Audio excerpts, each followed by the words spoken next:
have to do all this soul entertainment for you guys. And I hope they can deliver on that. Ooh. And I hope the games that we will cast will deliver on that as well. We will cast some games played between. Sadly, there is no games played so far on the new DLC. I get that because players don't want to play on the new patch right after it came out, I guess, because they have to adjust to it first.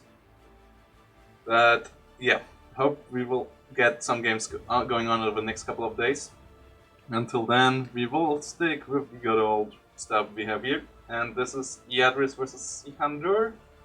I'm pretty sure I didn't cover that yet. If any one of you remembers me covering that already, let me know now.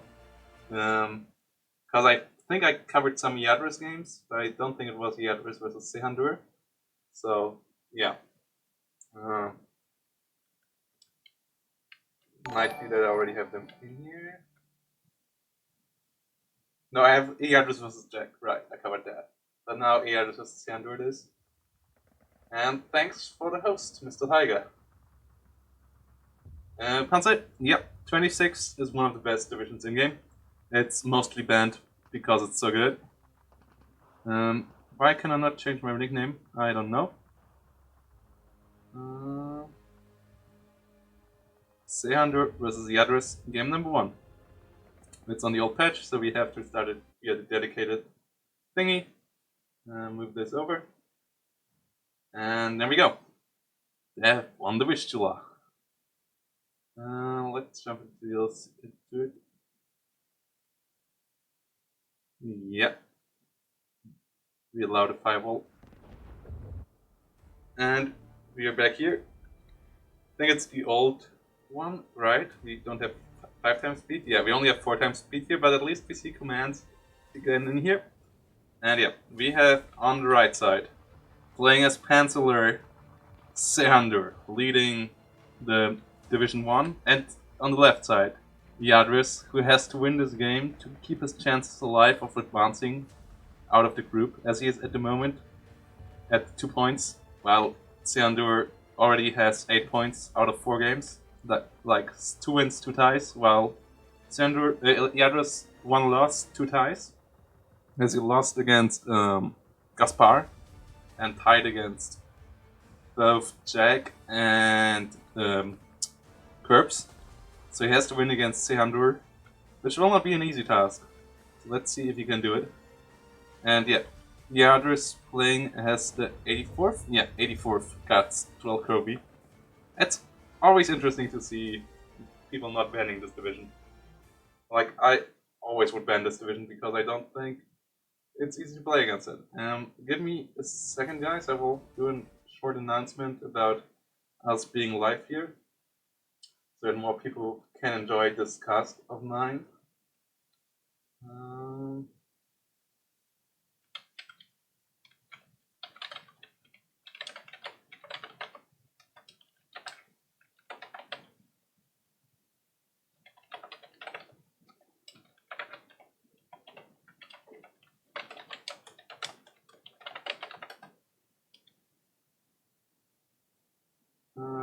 Yeah, we will do that.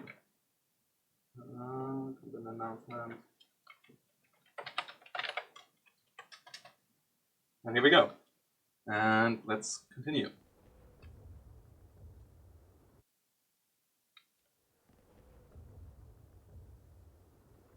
So yeah, Chancellor, good division as well, but not one of the super top divisions. So I get why it's not one of the banned ones. It might become more banned now after the DLC drop because we made changes to the rules because of the new 3 divisions on each faction and the new 2 maps.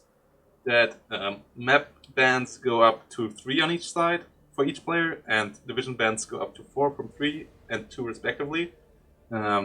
So yeah, because there's 19 1v1 maps now, so yeah, there's still 13 out to choose from by the pod after the 6 bans, and division-wise we are up to 20 now, so it's still 16 divisions you can choose from after the 4 bans. Like 20 divisions for each faction, that is. So we're up to 40 divisions overall, which is really nice. High time to collision. How are you doing? I will cast another game after this one, I'm pretty certain. Like after this series. Any one of the guys from Division 3 or 4 knows any good gameplay that isn't covered yet and like that was played lately that I should cover?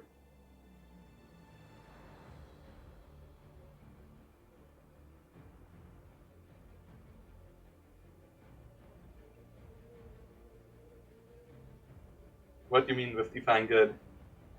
Yeah, so you mean how good pencil there is?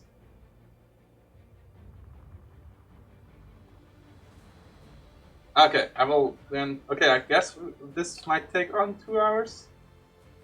And then we will cover Kissingya versus Vasilly live, maybe? Yeah. Okay. And or maybe play some games in between of like some other games. Like I have some Rule the Waves ongoing at the moment. So yeah, we will cover that game live. Good game to cast. Just like interesting match and educational match. Like something that I enjoy casting, something that you guys will enjoy watching, and something that guys maybe take away some lessons learned.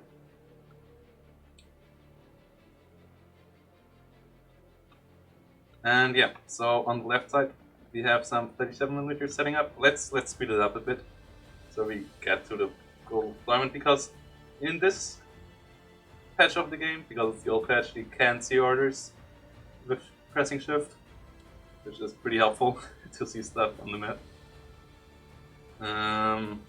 Hopefully that will be back soon. Pretty sure that should be in the next bug fix, or at least in the second bug fix coming out for over the next week or so. So I'm not too worried that it will be gone for too long. And yeah, we have iadris and Sehandur both playing Vanguard. iadris going for a pretty aggressive setup overall, but not too aggressive. A lot of stuff in the map, and he has the jeeps, so he can go for it in OP, and a good spot over here in the forest line. And on the other side, we have Sehandur going for the push in the north, Puma with a 2-3-4/1, Flambervers and a lot of Panzer Grenadiers, and the mortar to support it all. Not that many units in town. I'm a bit worried there for him. It's the KV for sure counters the 2-3-4, the Pack 40. Not too much of a fan for it in the town, but it's okay at shutting down the road. Though Panzer gets so many IGs. They get 2 cards of IG-18s. And those are much better in shutting down roads. Because on roads you also have a lot of infantry movement and stuff. And it's just... And they're cheaper, so they're affordable and, like, replaceable. While the Pack 40 is a pretty expensive unit. And if you don't put it in cover, I always feel it's kind of a waste. Also the fire rate on this, it's not too great. So, yeah, rather put your IGs on the field and your pucks into good positions to snipe tanks. Because this is not cost efficient against infantry. Well, the OBs are for sure are. And it's not like 84th has a lot of tanks in A. They have a good amount, but not too many. And 84th is more about the couple of IS-2s they have, and then they have 1 card of T-34Es and 1 card of KV-8S. Interesting to see them both in the same phase. Usually you take either one of them in A and the other one in B. The amount of units coming in B phase in medium tanks will be rather limited than for iadris. Good usage of mortar already. Nearly hitting the M42, might actually kill it there. And unloading 1 automatic squad. But Sehandur is not pushing. Really good setup though. Really good unit setup. Really like that. Yeah, iadris takes the southern hill as usual.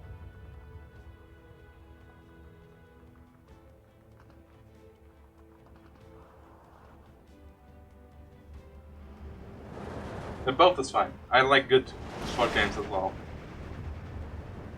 If there's an entertaining push, some cool moves.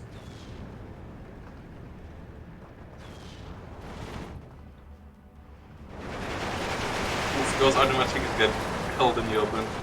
Ah, I miss the unit card acceleration, like combination of the new one where you have the big number in the top and the lower number showing you how many men are actually alive. This is such a good quality of life change as well for unit acceleration. I'm so happy. I'm so stoked about Fate of Finland and all the good quality of life changes in it. And I can't wait for it when it is rid of most of the bugs. Let's face it, one or two bugs will stay for a long time, like they always do with Fusion, but pretty sure they will fix most of the annoying ones. P3 coming in the north. So that might win actually iadris the infantry war here, as all of the infantry units here might be affected by it. Kuma coming in for the flank. It has to be careful as there is a PTRS setting up. But a lot of infantry for iadris actually dying up here in the north. And yeah, the bomber gets the pin down on all of these units, but I don't know if there's too much to follow it up. T-34E now engaging defense grenadiers. And the Q-2341 gets the loader wounded there. Gets the kill.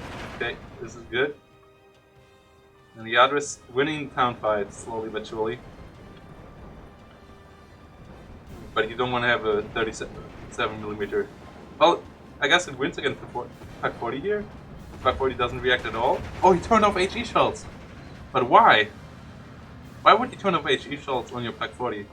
I guess so it doesn't turn around, but it's really not a good roadblock for anti-tank purposes, and it's really unnecessary to use it as this, I think.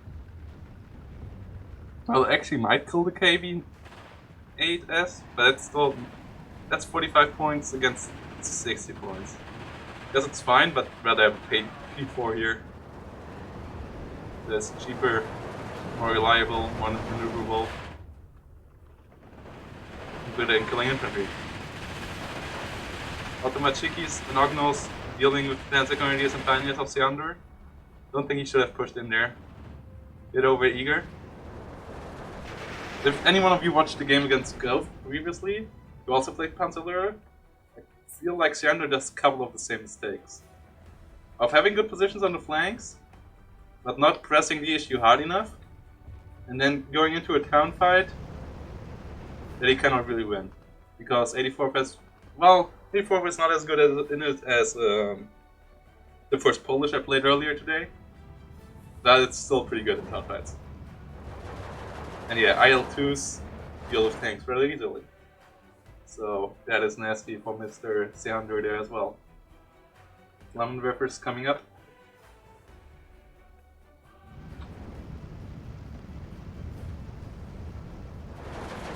Gladiators and Stravnikis helping out against Panzer Grenadiers. Well, Panzer Grenadiers in this town are actually really good because, yeah, I like Harushari because of all the boxes, and you can really use Panzer Grenadiers on range engagements here. Line of sight lights in towns are still a bit iffy, like this building is so much different than this building, or this building, or this building. Like these fences, these higher fences stopping line of sight, is just such a weird feature, I guess that you can call it.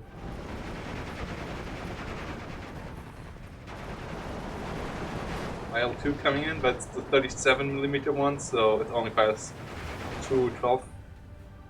No, it actually does it fire the 12.5? No, it fires the 7.6mm, so it doesn't do any damage actually. Even with the 12.6mm, 7mm it wouldn't deal much damage, but with the 12.5mm it doesn't do anything.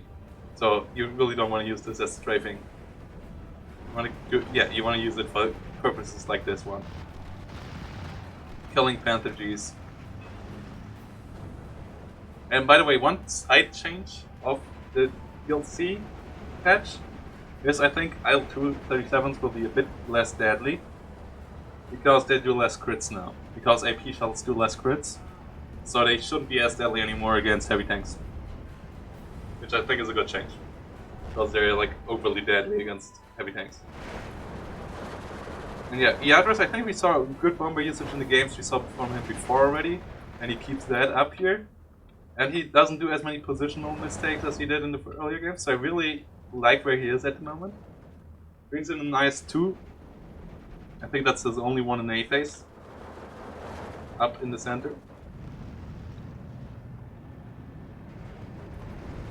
His position in the north could still fall as Sehandur really uses his mortars really well.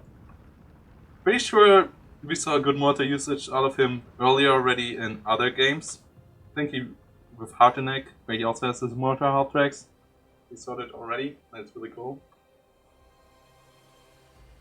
Yeah, I think that's a really good change that IL-2 37s got nerfed quite a bit. Because they're still really good against medium tanks, and if you get side shots on Panthers, they still kill them. But they need skill now, and they don't just delete heavy tanks, which was just a bit silly. So yeah, the Panzer Grenadier usage of Sehandur is pretty good in the town, and yeah, he has minimal losses and killed a lot of units over here from iadris with them. But it's not like iadris does it badly. Like, he kills other stuff around here. He killed a lot of the armored units and stuff, so it's not like a super bad trade for him. And he won the fights down here so far. But Sehandur reinforced this position really heavily, so he should be able to capture it back at some point. What is the position in the north? Let's see if iadris can deal with this Panther. If not, he might be in trouble, but there are always chances to deal with the Panther. Tigers, I feel, are always much more of a danger. iadris not reacting fast enough here, but at least he knocked the loader out, so he might still get this T-34E out there. Panzer Grenadiers moving in. Might get too close to these Automachikis. Travniki's helping out as well. Yeah, getting too close to the Automachikis, running into them, and die. That's all real good for the Automachikis. And now we have the IS-2 in the town. That's IS-244. So these are pretty hard to deal with. Pack 40s out 300 might actually pay off here. Killing one star of Sneaky Sport and Transport. Second one on the loads. I still don't know why he turned off HE though.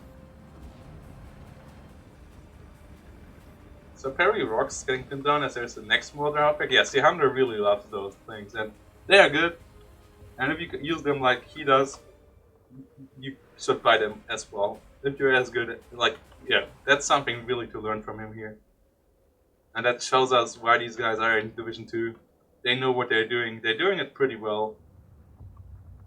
They're still a bit away from all the top players in Division 1, but they can get there for sure.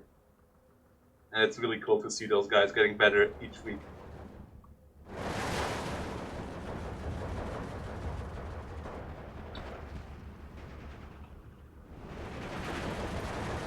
Guardias moving up together with Automachikis.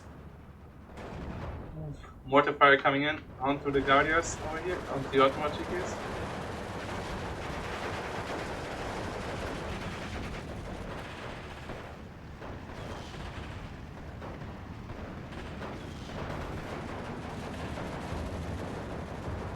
And yeah, we got surrender on the Panzer Grenadiers. But at least Sehandur captured this flag back, and with this flag in the middle, he is on the 13-11 now, but yeah, both sides still have a lot of tickets. Sehandur a bit less at the moment, but like really it's marginal. Both still have over 30 minutes if they are on the one count take rate. So I think it's still about who breaks the other guy first. When Sehandur finally brings in IGs, he might have them in B phase. This card, as he just brought them in, I think. So yeah, kills the OB over here, and a lot of stuff died over here, but a lot of stuff on both sides. As the Panther went down as well, all the infantry here went down as well, and the other starts to set up an artillery park. Tiger coming up.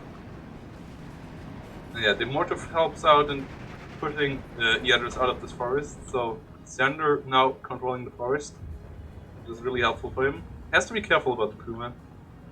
It's always a bit of a risk to move Deluxe into T-34s.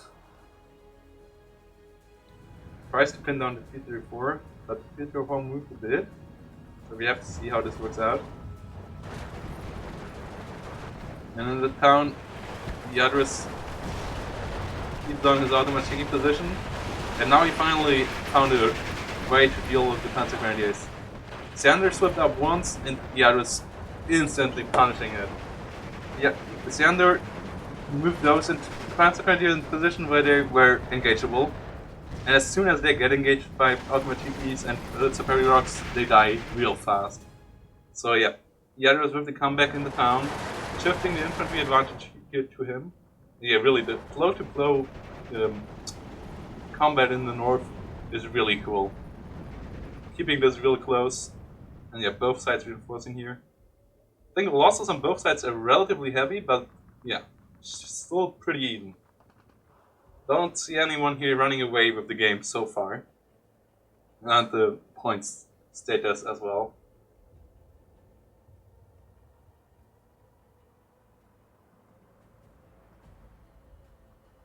I don't know if he did generally better trades. I think the Panzer Grenadier trade was a good one though, and he kills another Panzer Grenadier. So yeah, those trades were really important for him. But yeah, he lost all his units in the south by now. And the mortar units really cleaned up a lot everywhere. Like in the north there were so many losses. Gephardt came in too late to save the Panther though. But I think overall the trades were relatively fair. So yeah, iadris now coming in with the channel spam. And yeah, but all the Panzer Grenadiers, if the Panzer Grenadiers would have stayed in positions like this or this, or like here, like yeah, this one, I would have said Sehandur holds this no matter how many channels you throw at him. But with only two Panzer Grenadier spots left, he's in a horrible position actually. IL-2 coming in, killing the mortar half-track and the Puma. That's big ones. Finding the only spot where there is no AA yet for Sehandur, and punishing it hard. Also, no Focke-Wulfs coming out for Sehandur, so yeah, really good kills there for iadris. Yeah, now he starts to run away with this game. Now he takes the better trades for sure. In the last 2 to 3 minutes, yeah, I think the last 3 minutes went really well for him. Sehandur not yet out, but yeah, he also has to be careful of all the units here moving into the open. I think that was a big mistake as well. Getting a bit too overeager after he pushed out of here. Thinking about that he might have to push in over here. But yeah, iadris now coming in with a lot of stuff. Puck 40 engaging T-34E. iadris realizes it in time though, moved out of there. Yeah, Panzer Grenadier is getting pinned down, everything here gets pinned down for Sehandur, and yeah, the F-22 is really helping out in the north in holding the push from Sehandur, pinning down all the stuff. Yeah, this I think was Sehandur's point where he could have broken through a couple of times, and iadris always pulled out the clutch hold, which was really impressive. Really impressive. And yeah, the infantry section in the middle was a slip up of Sehandur for sure, but it was also a good realization of iadris taking his opportunity and really running with it. And I think that puts him in a really good spot right now. Which is cool to see. Another bomber coming in. P3. Coming in for the bombing run, and that will be big. Killing off the Panzer Grenadiers here might actually even kill the SUKFZ. And with all the infantry gone here, these Panzer Grenadiers in a bad spot as well. Woo! P2 gets actually pushed back. Ready AA. Shouldn't die here though. Yeah, the Gephards of Sehandur are doing a good job. Come in a bit too late though, but still doing a good job. Yeah, you have all these SDKFZ 51/1s. Those are the Model Ds for everyone who watched the military history visualized version. No, those are actually the C versions. Because they have the pointy end and not the normal straight one. So those are the before 1943 versions.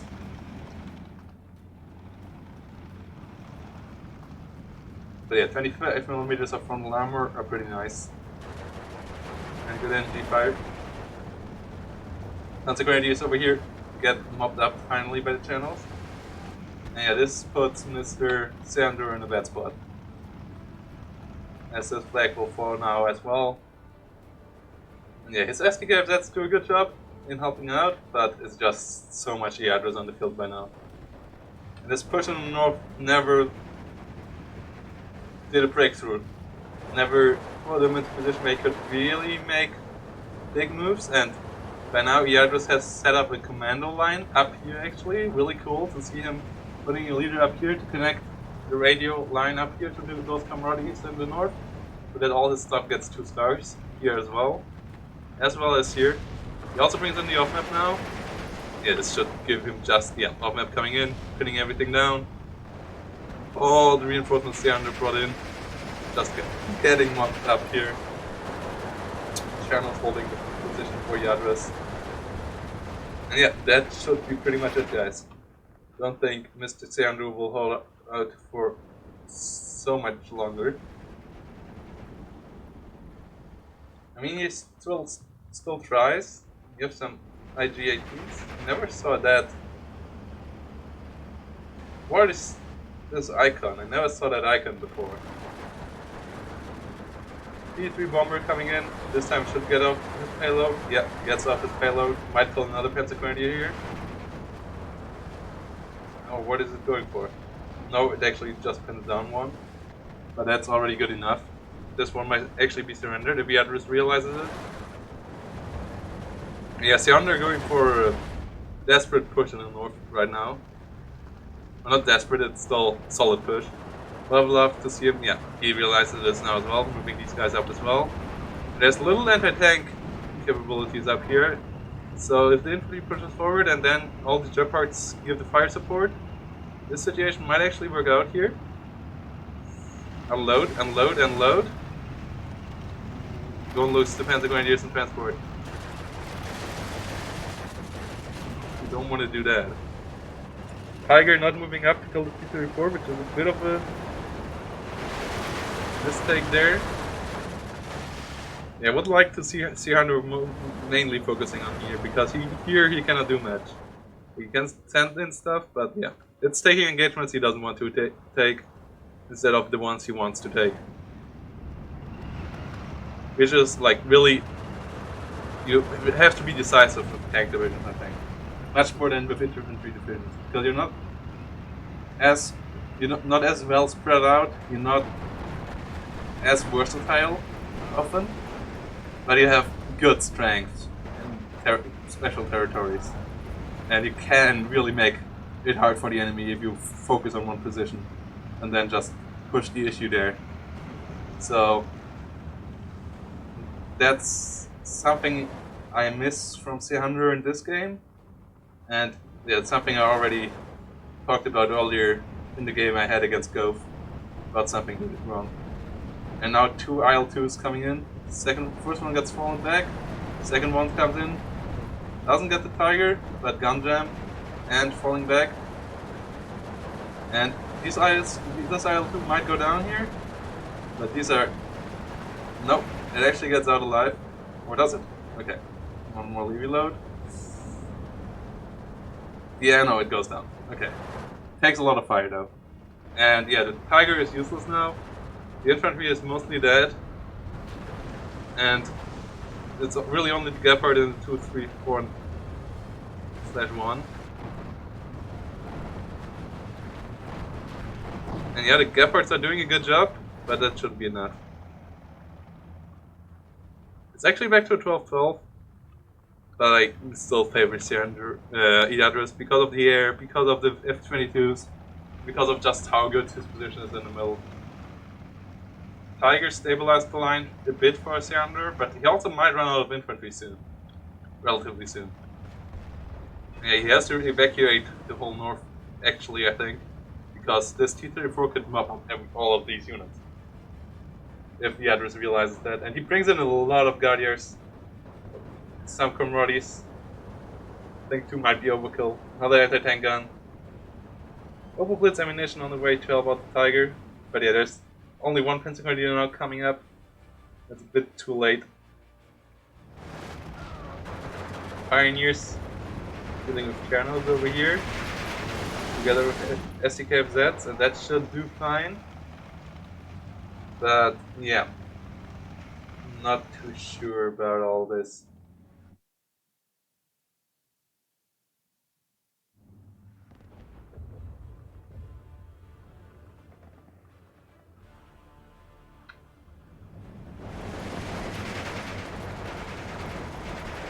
Oof.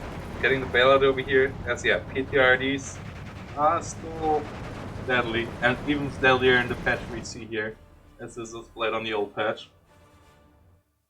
And yeah, we're really looking forward how the game looks with the new patch between Kissingya and the Vasilly later on. Whose PE might go down as there's a Whirlwind, and Whirlwinds don't take prisoners. Tiger now back into action, but the 2-3-4-9 gets 2-3-4-1 gets down, and there's a lot of stuff moving up. Really, a lot of stuff.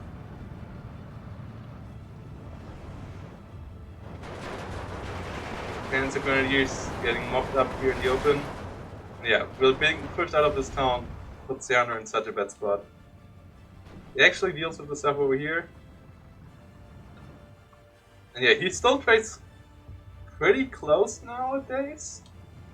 But just not the comeback he needed. Like, he fought back a bit, and instead he's trailing. And I don't see him doing a comeback at the moment. Because he never could bring... Like, really, it's still the North that has the most potential of it. With the AA and the mortars, he might actually be able to, especially with the infantry that's coming up through pioneers. Ooh! He loses the Tiger though, this all falls apart. Oh no. Oh no! Okay. Oh, that's horrible. That's horrible, guys. Because this messes up all the plans Sehandur had here. And yeah, the Tiger did a lot of fighting, but now it goes down. And with that, Sehandur's dreams of winning these games are running away from him, moving into a far away distance.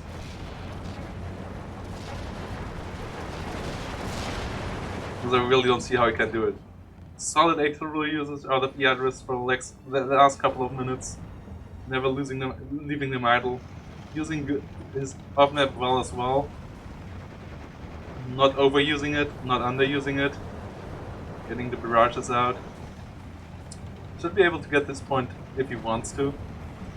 Like, he respects the Tiger, but this Tiger is pretty much isolated by now as well.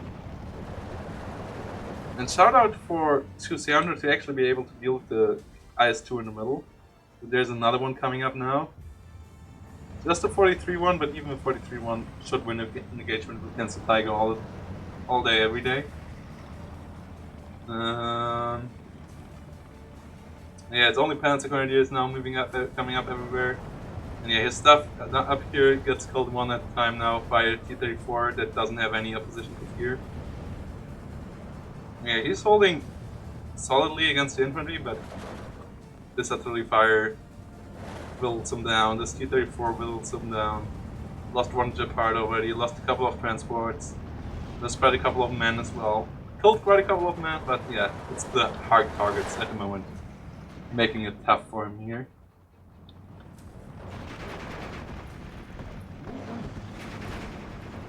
Might put some pressure in here in the south. Interesting setup there.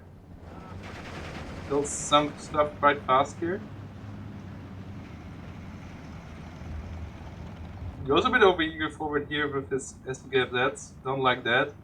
And yeah, iadris counters with what we know from him. Would like to see the unload. Okay, at least oh no, but they will get surrendered, right? Yeah, these things were over-eager. That's a bit of a shame. Okay, now all the other stuff gets surrendered as they're out of the support range of the SDKFZs. And there's no AA. And yeah, all the infantry support gets surrendered. So this puts Sehandur into even harder place. And yeah, like it's really not him playing bad. It's really not iadris getting overly ahead, but iadris just stays calm and methodically whittles the Penciler down. And that's what you have to do, guys. If you play against Penciler, take away enough stuff from them every time that they cannot get their dream combination. And as long as they are not having the dream combination, they will always have a tough time. You can always exploit something about it. Either it's the lack of tanks, like up here in the north, or it's the lack of infantry, as it is here, or it's a lack of AA, as it is here in the south. You always find a spot to poke in against Penciler. That's why I think they're not S tier, because all of their tools are great, but every tool they have is expensive. So getting the combination of them takes them a while, and if you can't keep them from ever getting it, you're in a good spot.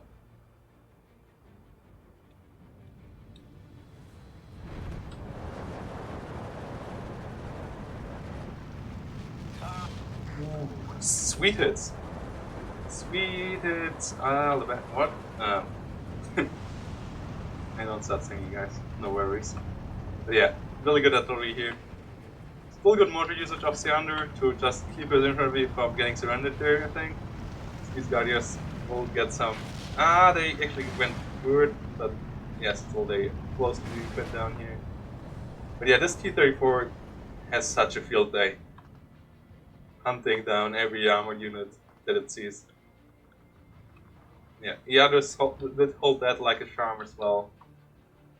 Reacting just in time, having his units in good positions.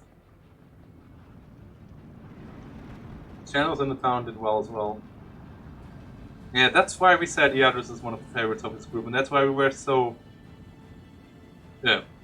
surprised by his results in the first couple of weeks.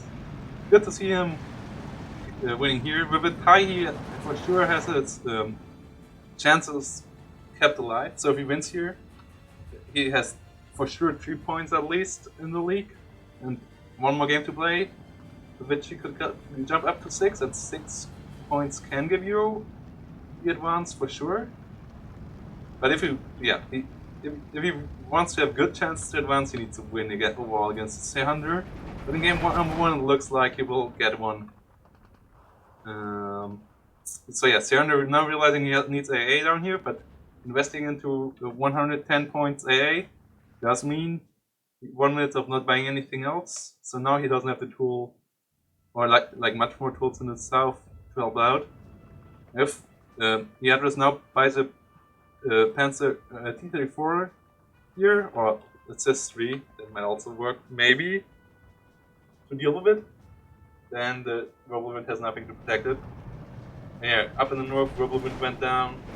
Now the Tiger comes in again, but oh no, Whirlwind went over here, but all the Gepards went down.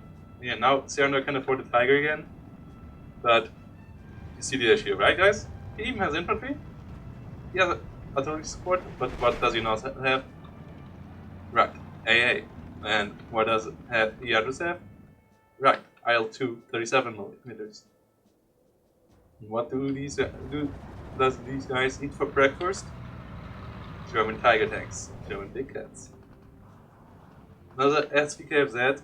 Sehandur relentlessly with their play of them. But yeah, he cannot get the combinations he wanted to have with them. And I think it's a bit of his own fault that he never got to there by pushing over eagerly with stuff.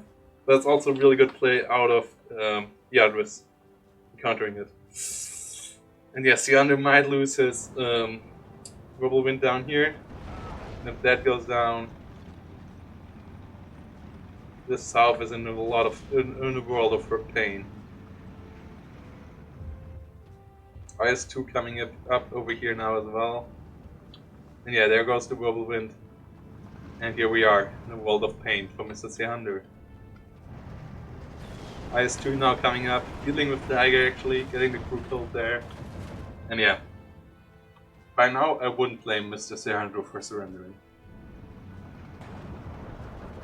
I always hoped for a comeback, and he did as well, but yeah, iadris never gave him a real chance. Always holding good enough against it. It was not for the lack of tries. Sehandur tried in the north, Sehandur tried in the south, but the play out of iadris was just too clean. And one slight, one slight mess up in the sound with the Panther Grenadier. And then the exploit out of iadris by pushing the issue there real hard was what cost Sehandur this game. If the position of the Panther Grenadiers would have been better in this town, this game might have looked differently, because by then Sehandur could have built up the combined armored forces he needed in the town or in the north, and then just rolled over iadris. But he never got the combined arms units, and yeah, he is playing with a couple of toys, but never got the whole collection.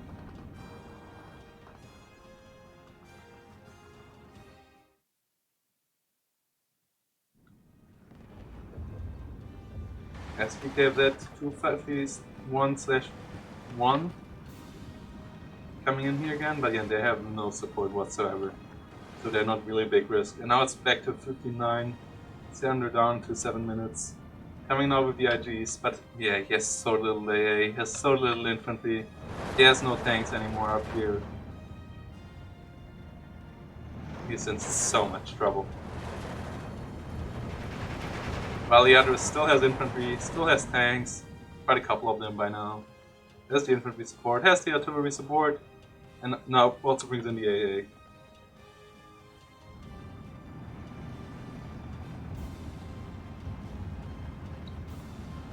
Tiger, together with infantry, capturing this flag back.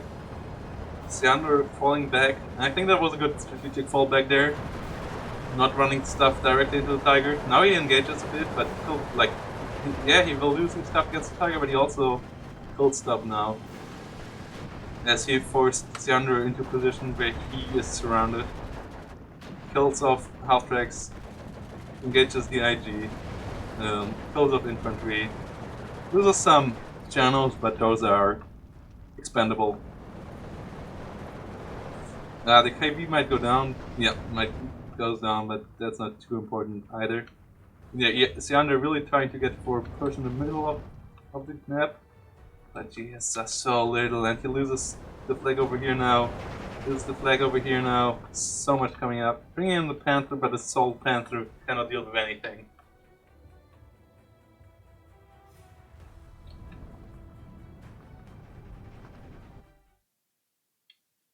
Oh, sorry.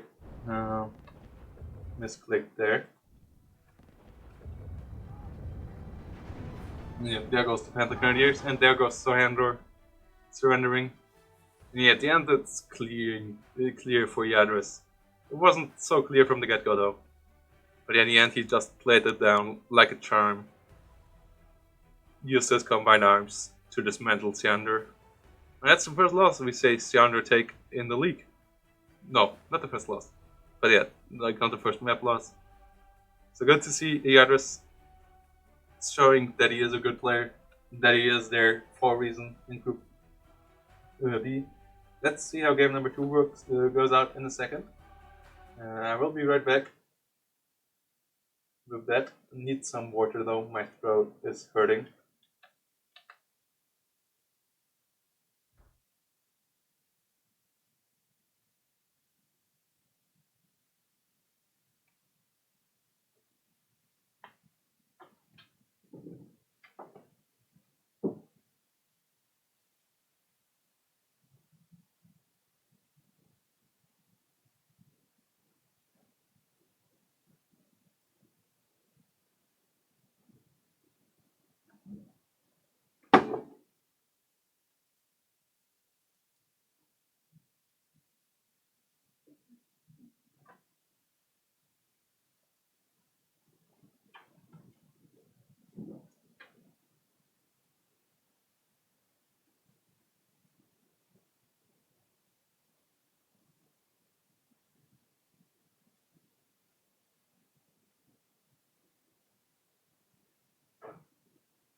So, guys, we return with game number 2 of Iadris versus Sehandur after the first map went to Sehandur. And we jump in here. And it loads, it loads, it loads, it loads, it loads, it loads, it loads, it loads, it loads, it loads, it loads, it loads, it loads. Here we go. Okay. Having a nice ice too in front of our faces. And we are back. Map we saw pretty often already. And back with the old bug of low graphic settings, meaning no water at all, guys. Let me do a big fix here. Very low. Wisdom. Drink quality low. That should fix that, right? Yeah, okay. We have our water bag. And who do we have here? On the left side again as the allies. We have iadris as 184th Stalkobi. And on the right side we have Mr. Sehandur again as an Axis division. And again as an Axis division with mortar halfbacks, and this time he brings us Trooper Harteneck. This is real interesting. I don't think we have seen this matchup at all, or if so, just once or twice. And yeah, iadris bringing the 184th is really cool. It's a really interesting division. Pretty similar to the new division we got in 358, in that it has good infantry, good artillery, pretty spammable infantry, and ISU 122s as anti-tank and heavy tank, kinda.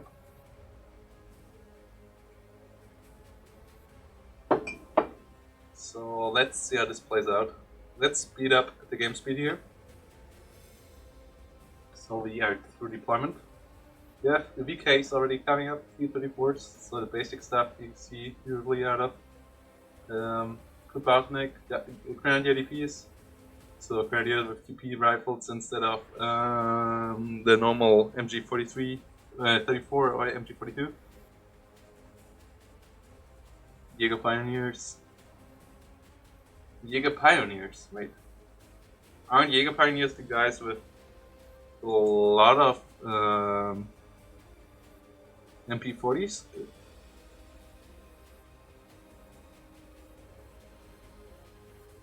Well, let's wait till all the deployment phase is over.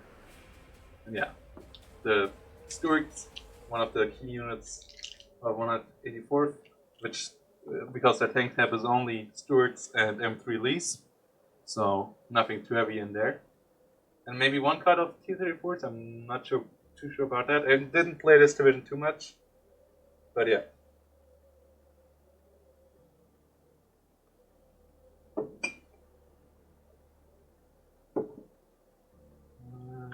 We are moving forward, forward, forward, forward, forward. And yeah. Let's speed up here. And here we go. At the panel. Both playing Vanguard again. That's pretty basic income in Division 2, it feels like. Like, people are good in Division 2, but they don't feel comfortable enough to pick Balanced against Vanguard to counter it, which I find really interesting. That is like exactly that skill level where it's Vanguard all the way. Even though if you're like perfectly bad, Balanced might be a tick better. But yeah, Vanguard is a bit more, like, allows a bit more mistakes in A. So that's why I also make most of the time play Vanguard or Maverick. And yeah, we have an aggressive setup in the middle for Sehandur as usual, exploiting that you're faster at this hill than the red side. Going for the hill in the north, as per usual. Setting T-34, I guess. No, an MG or no, I guess the pack up here, there. And then we have a couple of units moving up here, a couple of units moving up here, and yeah, one unit moving into here, and then yeah, really aggressive setup out of iadris in the south. Let's keep it at double speed for now. Or triple speed, actually. Let's get the units moving closer. And then we'll slow down as soon as something is happening. Jeeps running forward. And here we go. Yeah, Jeeps overrunning the position. A lot of Jaeger Pioneers and Reiter Jaegers coming in over here.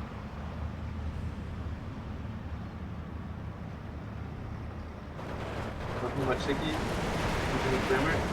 And no, that's the one with 8 G34 43s. Okay. So yeah, those are relatively good Pioneers. The Ognomachiki is capturing the flag over here. And the flag in the north also got captured by iadris so far. But yeah, Jaeger Pioneers and Grenadiers and Leader coming in there for Sehandur. PK getting pinned over here. The great spot for the pack. Doesn't hit though, just yet. And Tankos and Automachikis coming in for the CQC engagement. And VK has to be careful as it gets engaged for the M42 and falls to the M42. Which is a big blow because you really want to have these VKs, and one being shut down by transmission destroyed, and one being shut completely, makes your fighting force in the town much weaker. So yeah, Jaeger Pioneers and Stormjägers and Grenadiers, well, Reiter Jägers, still do a good job in dealing with stuff. The Reiter Jägers slowly should get killed over here. And yeah, the Reiter Jägers get killed. Down to one man. Oh, they actually survived, but yeah, they don't choke too much anymore. And yeah, that's the perfect spot on this map for an AT gun. Like, yeah, somewhere over here. You're in light forest, you shut down this road. It's really good in the tank gun position, especially for lighted tank guns. In the north, the T-34 went down, I think. Yeah, but the VK is still alive in the north. Might be able to win against the Stuart, but it's a hard engagement. Yeah, Sehandur coming in with his signature unit in the mortar half-track. Another mortar half-track in the south. More Reiter Jägers. The iadris, really good in the engagements over here. Relatively close in the engagements over here. And he killed something over here. Transport going down over here, I guess, to one of the M42s. But these Automachikis have to be careful. Direct hit there nearly by the mortar. And they could be surrendered any second now. Ooh, napalm IL-2s. Don't see these guys too often. But yeah, you don't want to run through the napalm. Though it doesn't deal too much damage to tanks, I guess. That's a little bit there. Yeah, Sehandur cleaning up with all the reinforcement units of iadris. But iadris still has all these units in his side of the town. But it's back to 12-12 as Sehandur takes the flag over here. M42 engaging, T-34 is over here. And T-34 showing side armor. Doesn't get killed though, but a lot of crits on it already. Yeah, iadris has the good setup over here as well. I think coming in over here. Brings in stall keys now. Trying to engage the units over here. Trying to close the circle. Has to be careful though, you don't want to lose those stall keys in transport. And yeah, here comes this big reinforcement with two M5 Stuarts. There's Stroll KDPs, Tankos, Tanikis, and more Stroll KDPs. Also brings in an A gun already, interesting. An 85mm at that. And yeah, that gives him a good unit to engage tanks with, and also a good unit to help out his IL-2s to get their run-throughs and forcing away fighters and stuff. So yeah, I guess iadris is going again for the air superiority game that he already showed us in game number 2 and previous games he played. In some of them he actually went over eager in air. Doesn't look like it in this game though, as I think in IL-2 Napalm Bomber is a totally fine choice here. And the same goes for the usage of units in game number 1. Okay, who do you guys think is favorite at the moment? Now there are IL-2 coming in. This is the one with the rockets. The rockets are turned off though. He just uses this for strafing rounds of the 23mm. Yes, but there's a flak feeling by now, forcing it away. Shouldn't get the kill. Shouldn't even hurt it too much as it is an IL-2. They can take some beating. Yeah, here comes the ME 109s. Iadris trying to get behind them. Great micro. Did he actually? He might have been turned in the perfect moment. IL-2 coming in from the bottom as well. And yeah, this LA was perfectly timed. Gets the first shutdown on ME 109. That was amazing air micro. Gets the second one, maybe in a second. Good. Dodging there by Sehandur. And the focus of the flak feeling on bombers might actually... Woo, flak feeling gets down. What an amazing micro overall by iadris there in the air. Gets the second fighter as well. Oh my god, that was next level airplay, guys. That is how you play air in Steel Division 2. Like, perfectly microed air usage there. Getting straight forward, turning in the perfect moment to get behind both planes. Shutting down one first, and then Sehandur went for a counter micro. Tried to force the planes over his flak feeling. Did so, but the autofocus on bombers and rocket planes. So the IL-2 was focused. The IL-2 did go for the rocket round though, got the rockets off, killed the flak feeling, and the LA-5 that didn't got shot by AA was able to get the ME-109 as well. What a play, guys. What a play.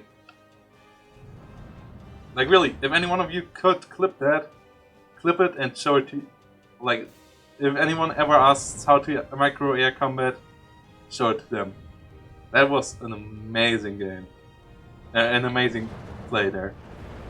Mr. Iadris, and that saved him the air superiority again, and the 85mm helped out by forcing Sehandur a bit back.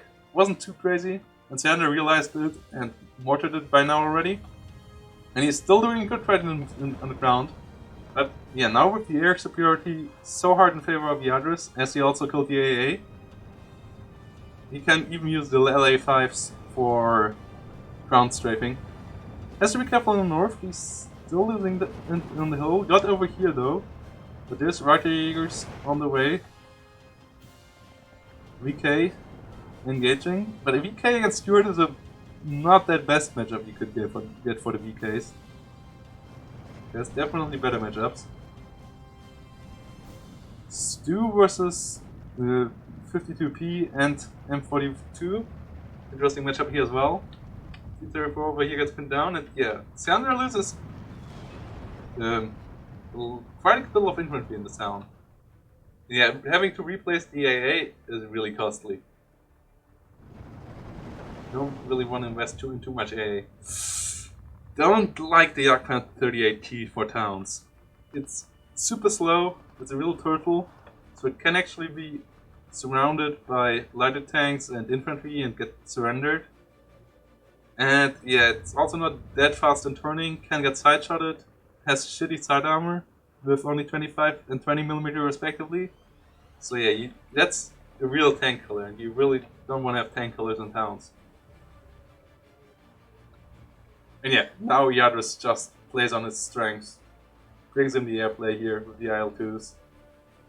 And yeah, Hartenek lacks AA. So killing off the flak feeling in A already gets rid of like 1/4 of their AA power.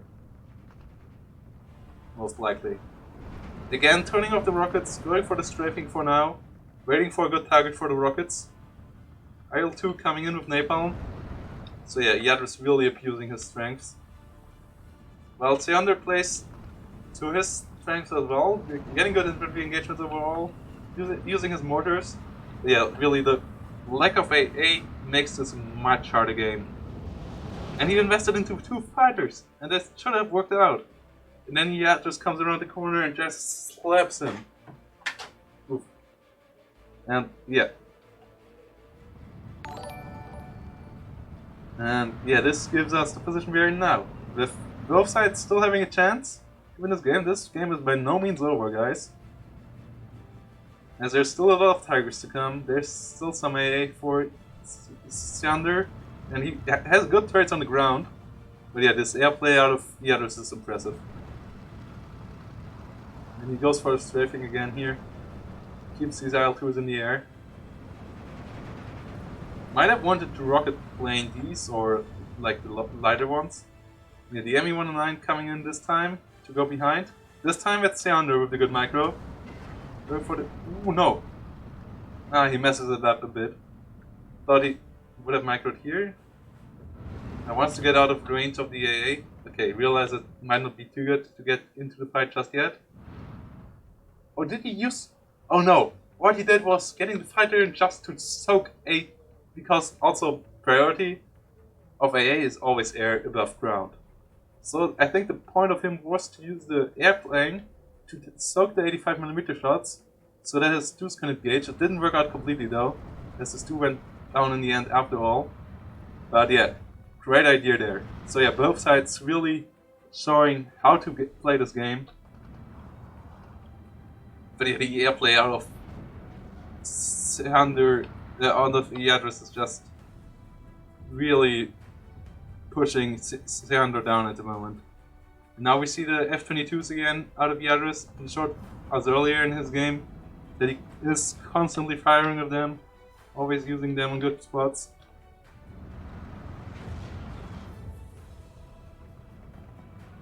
Not sure if he uses them as counter battery or not. And yeah, finally the rockets get used. And then the L2 returns after it used all its 23mm armor. Same one for here. Goes for the rocket strike again as well. So yeah, really great air micro out of iadris. And thanks for the follow, Panzer Junk. Much appreciated. That brings us up to 220 followers. That's over 25 followers in the last couple of days. Like since Sunday, we got over 20 new followers. Really cool. I think actually 26. So, and yeah, finally an ISU comes on the field. So the biggest boy on the field is here.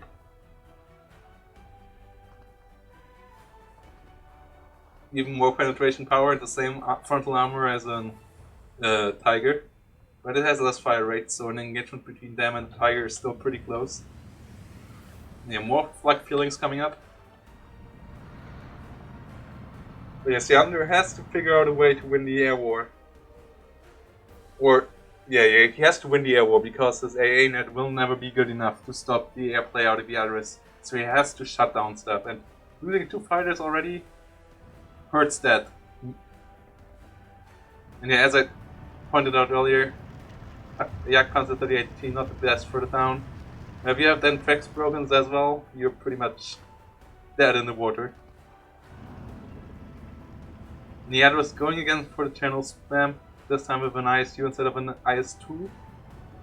And he captured the hull with a lot of automatic, a lot of stalkies, some F-22 fire support I think.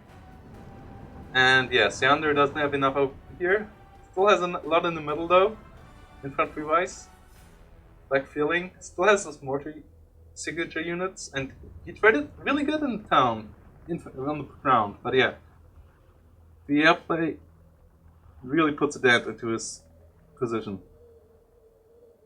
And overall, I think he has like 2/3 of the units on the field that the iadris has.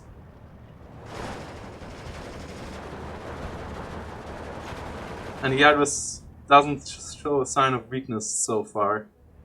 So I don't really see a spot for Sehandur to go in and exploit. As really, iadris unit composition all over the field now is pretty good. Only thing he lacks a bit is AA, because he only has 137mm in the south, nothing in the north. But it's not like Hardenek can invest too much air right now. Some ME-410 bombers might be the way to go, as they also help out in air-to-air combat, and they're relatively cheap. So some of these combined with your ME-109 fighters, combined with your flak feelings, might be the way to win this, but that's still expensive to set up, and he doesn't really have the points to set it up at the moment, especially. Oh no, that hurts. Losing 4 relatively expensive infantry spots in the north, most likely in a second, as they should get surrendered. Them not doing too much. Ouch! Yeah, that is painful. And yeah, that makes it a comeback for Sehandur much harder, as he is the one now ticking down again. Yeah, he doesn't have an artillery park. You don't get too much artillery with Trooper Harteneck. He doesn't have a good air tap. His infantry numbers are crumbling.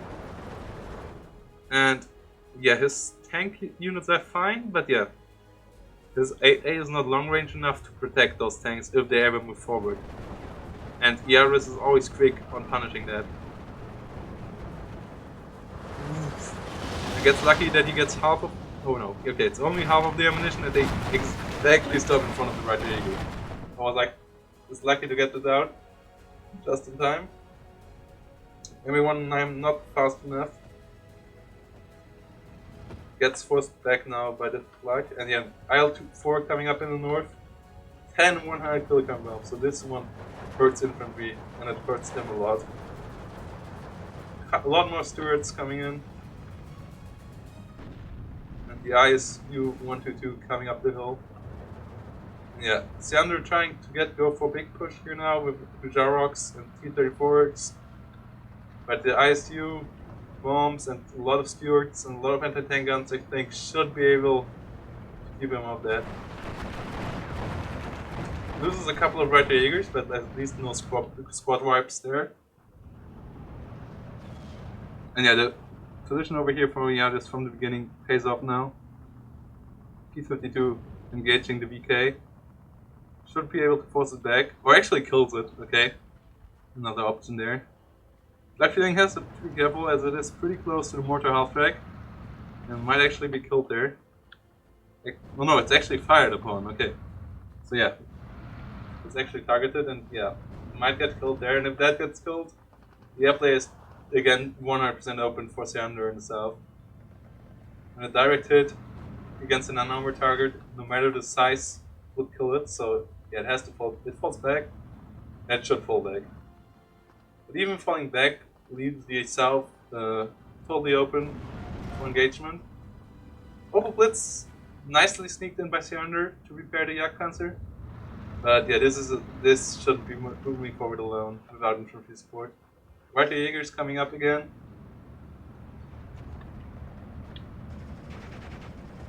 And yeah, these M42s are great against Stuarts, but sadly they get engaged by infantry as well, so they fall down relatively easily.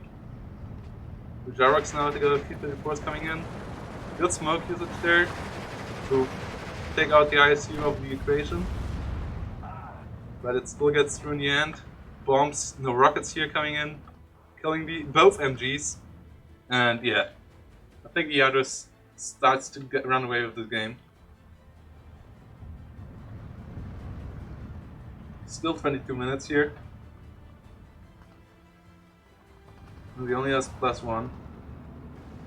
But he has so much more on the field. And he has the big boys as well. They're still missing the Tigers. They might have, like, yeah, guess Sehandur has them as their Iron Reserve and Sea Face. You have to see about them when they come around.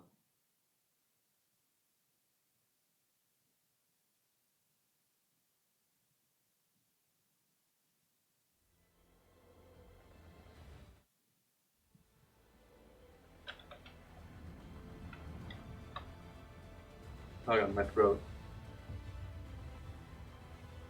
Turns out talking for 4 hours straight really affects your talking capabilities, especially if I talked a bit louder than usual, I think, on the podcast earlier. But yeah, iadris keeping it on. Coming up with the off map here, and that's this big off map. This is 280mm in a KAO.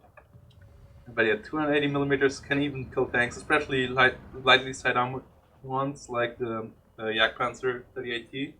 And the first one already could fall there without infantry support. And the F-22 is just waiting for the new target. Good smoke usage still. T-34 is well used over here.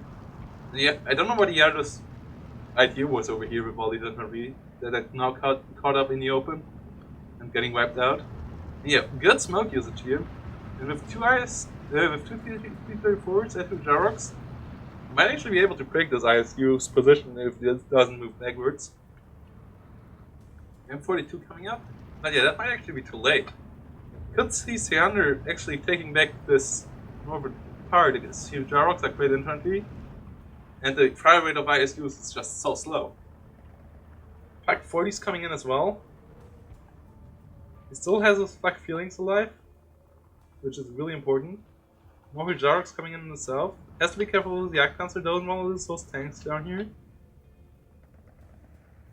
There's an M3 Lee, there's an ISU, and another ISU over here, so he is still caught up in a bet between the rock and a hard place in the south. But in the north, if he kills the ISU, if he captures back the spot, he might be able to turn it back into his favor. And yeah, the first round of the ISU, sure that hits hard, but now it's 20 seconds of reloading. If he would engage now with T-34s on target, okay, the stewards come in to keep them away from doing that, but they might pay with that for their life. Another kill on the M42 over here, sniper from over here, and yes, Sehandur might start the comeback train here. It would be really impressive. ISU is still not dead, so Jaroks have to move up there, deal with it, still. Lee falling, infantry units falling, Stewart falling. Just two Stewards left over here, another ISU comes up.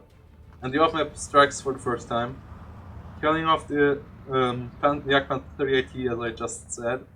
It's not too great against, it doesn't have too much survivability against off-map.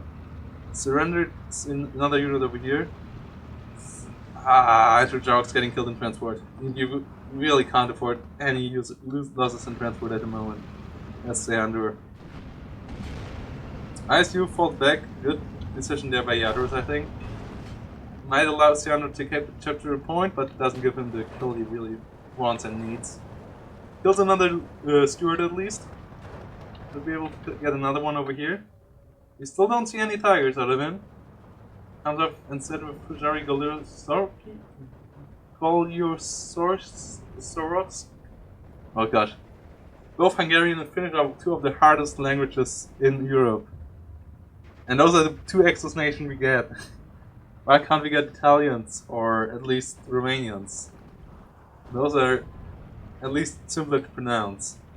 We still have to read them right, but yeah. One T-34 went down, ISU now trying to get around the corner. Jaroks still might be able to hunt it down. And those Jaroks over here, together with Jägerpioneer, they should for sure kill this puppet over here. Yeah, great usage out of his mortar half-tracks again, both in the north and the south. But yeah, now he's off-map coming in, pinning down all the Jaroks in the south, so still hurtful in the south for Sehandur. And I still don't really see him taking this game, but it's cool how he tries to bring it back in the north. Losing Panther 3s here, most likely.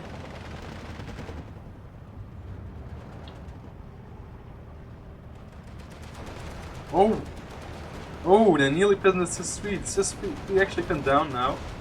So Panther 3N actually have pretty good HE rounds, doing 2 damage with the HE rounds and having 2 MG43s. So they dealt with Cis-3 relatively effective. Ultimate Cheeky they dealt with as well, so yeah, captures the black over here, Sehandur did this, brings it back to a 12-12. But there comes the Air Force. And the red wing of the Soviet army.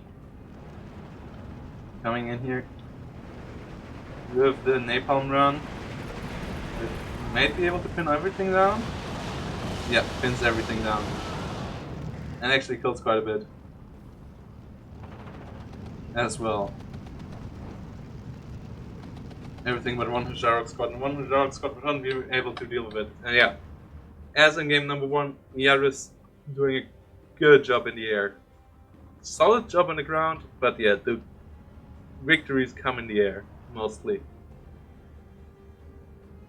This is such a good game for every one of you to learn from. About how to use airplay, and about how to use mortars, especially mortar half-tracks. Like, these are really the signature moves out of both of these players. The IL-2 usage out of iadris, and the mortar play out of Sehandur. On the rest of the ground, it's pretty good. Pretty decisive on both sides, but no one has really the edge there. I think maybe iadris a bit by just losing less stuff on sloppy plays, like losing them in transport. But that's also by him forcing Sehandur into enforcing a bit more hectically, which is part due to his airplay. Yeah, now going again with this AA as he looked for the anti-air. A bit of target there, I think. Yeah, there's a bit of target. Shouldn't get the kill there. If it gets the kill, it's real lucky. And we keep on fighting over here. Puja, roll your Stormwork, getting engaged over here. Strelky and Channels doing the battle with them.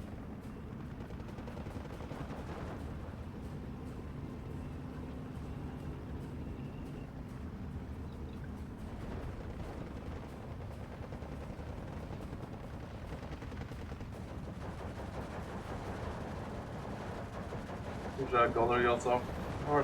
With the 3 Solithorn HMGs, they're doing a really good job. ISU engaging them, and those deal a lot of damage with HE. iadris again back to 13-11. Oh, Sehandur has nearly half of his points, but 60-minute timer now, which would mean a 50-minute game, guys. 50-minute game. Nearly a 45-minute game.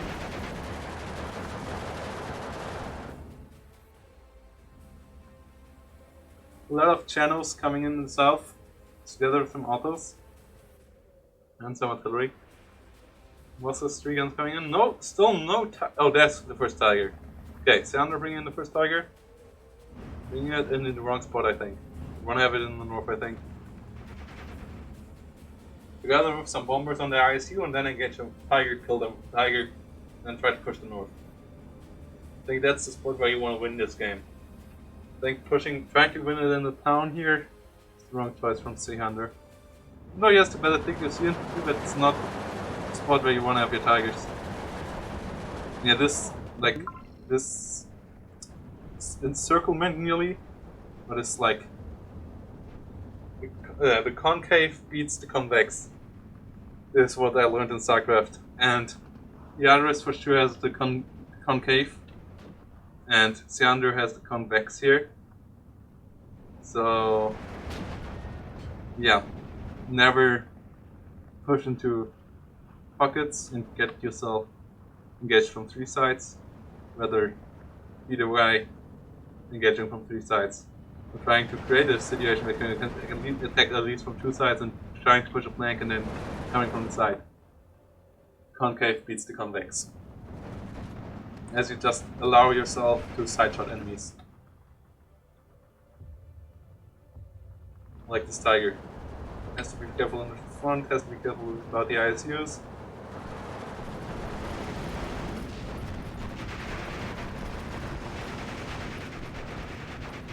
Sehandur finally cleans up the units over here. That was a costly cleanup. iadris coming back in with his rocket planes. Does he have the rockets turned off this time? Nope, doesn't look like it. And he has auto evac on. Oh, he turns it up now. Which is interesting. Didn't expect that. Another 280mm off map. That might be painful. I guess it's for the kill.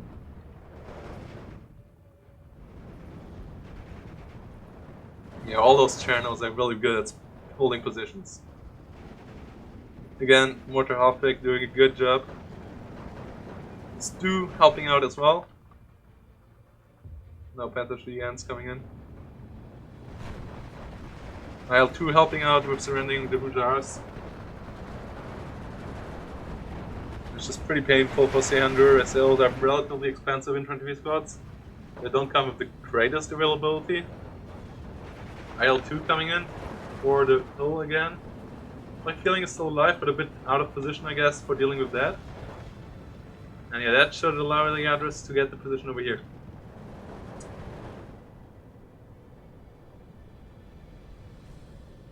.37mm helping out. And yeah, iadris coming in with the run. And yeah, this napalm bomber can be nasty against infantry. Real nasty. You find you actually moving into the napalm.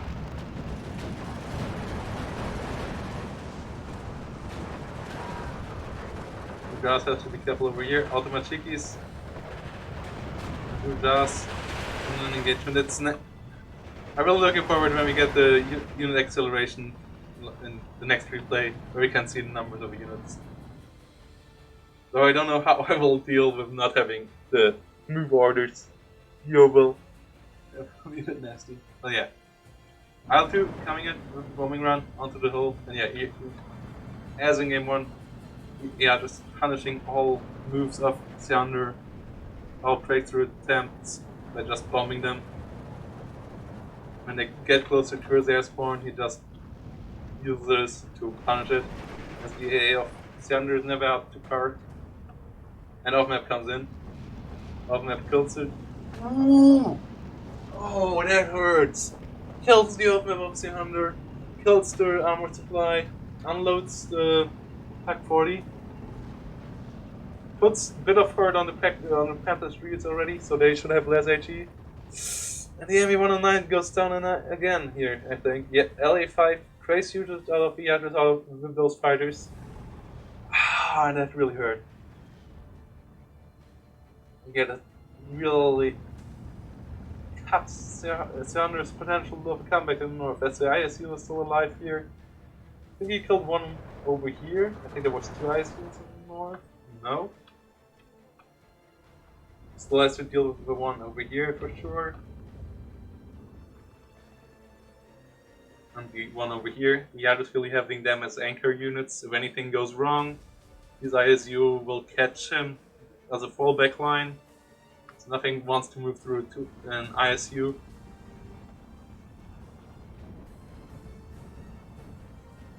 And yeah, we have the fire on the ISUs from all sides here.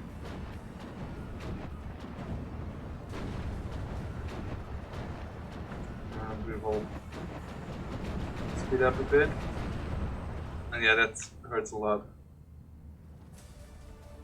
Artillery fire now going for the AA. Killed some mortar halfback actually. Don't kill the AA. We'll get it at least. Sehandur pushing it back to 12-12 for a second now, as he gets it over here. But there's just so many F-20, like the F-22 is doing such a good job, so many armored units. The airplay is still going in favor of Mr. iadris. Sehandur never finding a way to deal with it effectively. Like Feeling's doing a good job, never getting killed. But yeah, that might actually be the next, yeah. This air micro out of the iadris is impressive. As it is also so consistently. Not a one-time fluke. And yeah, now he wins the hill again. Wins the town again. Artillery going down. 2 E-10s engaging the Tiger. I don't know if that's the right choice, especially as the Tiger is not fully pinned down just yet. Yeah, the Tiger wins that engagement. Everything else gets pinned down. ME410 going for the ISU, doesn't get the kill though. Ooh, it's like killing the Tiger, but yeah, the ME410 goes down as well, so that's a fair trade. ISU engaging Stu, getting the kill there. And yeah, that should end the game here. And then we will wait. Okay, Okay, this game is not fully over yet, but yeah, iadris is just on such a... This game is over in a second. There's no way Mr. Sehandur comes back from this. Sorry, guys. We're a bit anticlimactic here, but yeah, that's just not it.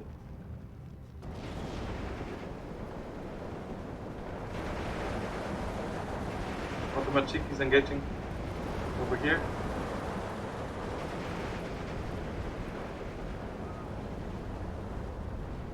Still the KDB coming in. Engaging over here. And yeah, now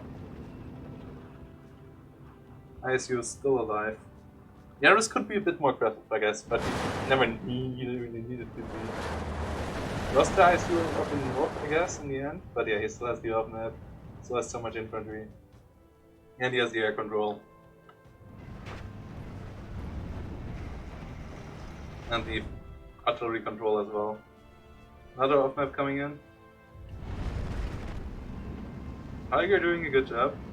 Really good tank usage out of Sehandur. Though it's a bit risky all the time.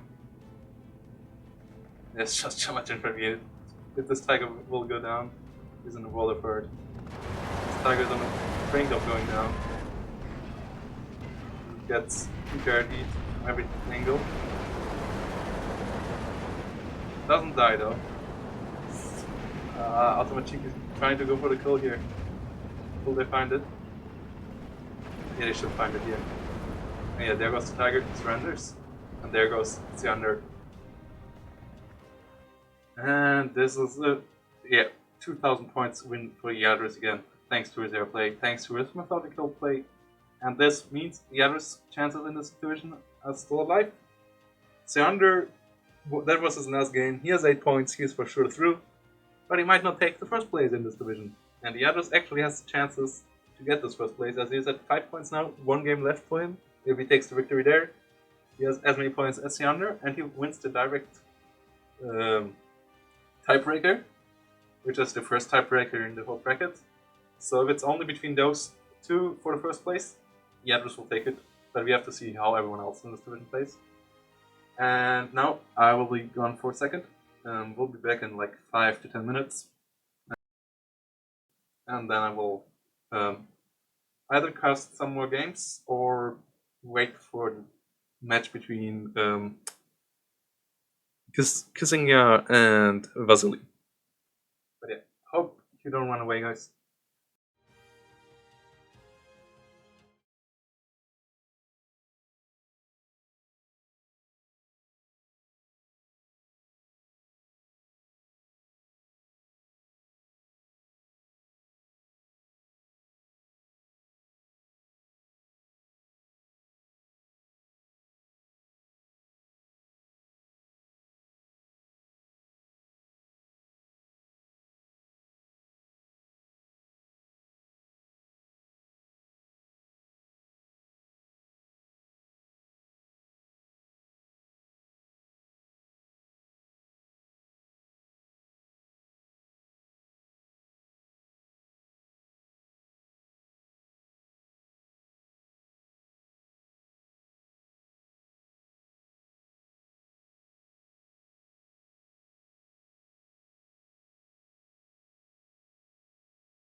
Nice. So we return.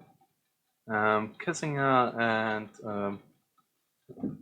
Vasilly might play right now. We'll double check that.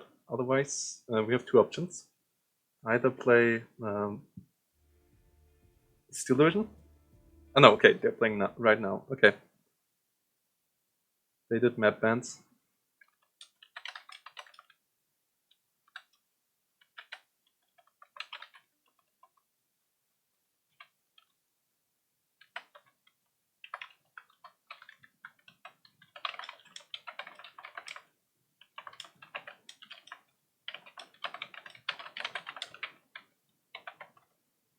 Okay, so let's see what map we are on. SOD bot.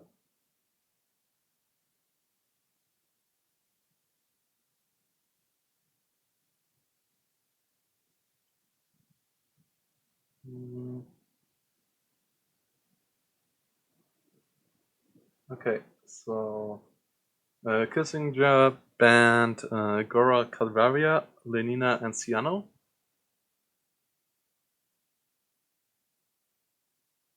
And then we banned Ostrono, Squadron, and Krupa for Vasilly. And map number 1 is Lutsk. So yeah, they're doing division bans now. Okay, both 4 bans, so they've realized we have that setting.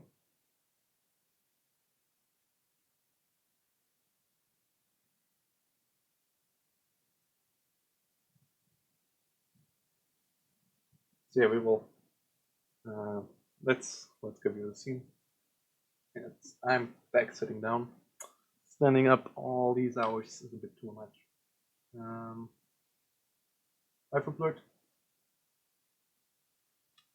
Kissingya versus against the head, Vasilly. Let's write Vasilly shut here, right?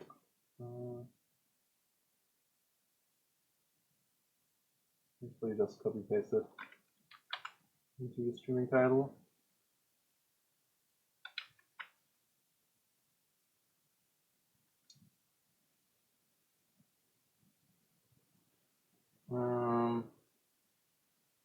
Stream announcement again. No, streaming at here actually. Let's do it in announcements at here.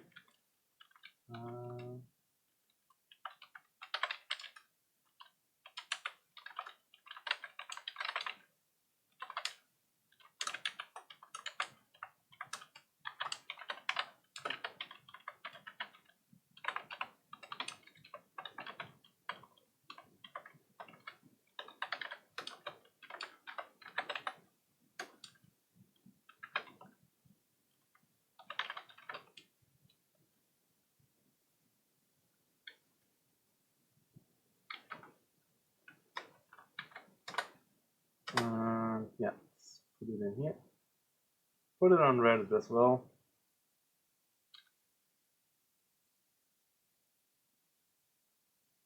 Delete that post. Create a new post.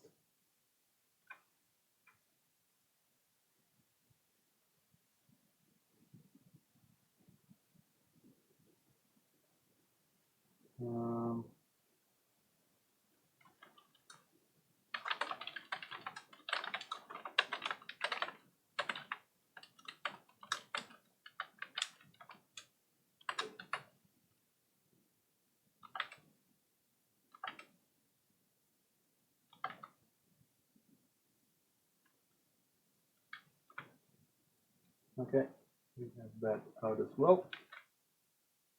And then we can get in. They are still doing the banning.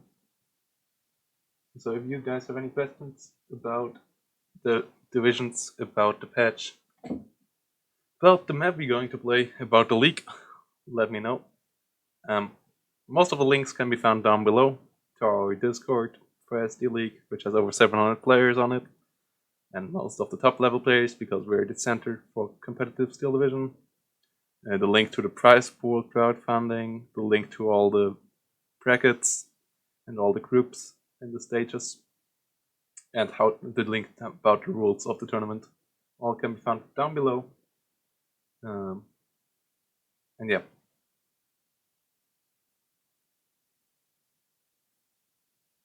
Yeah, Rapana can be real good. Like, yeah, Rapana is so strong on some mats. Yeah, on the right engagements, if you don't get your 200 to 300 meter engagement, but get too close and eat their Molotovs, then Lovash has a problem. And, well, yeah, I guess they have enough light AT guns to deal with all the Lovash light tank spam as well. And you cannot just outmap them into oblivion anymore, so yeah.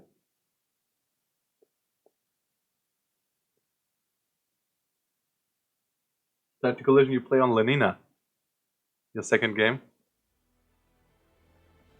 Pick the right side of the map, I guess it is.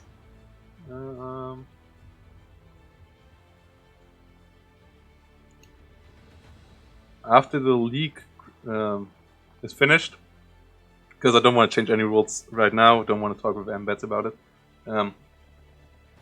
We might take Lilina out of the SOD bot and out of all future tournaments till it get fixed.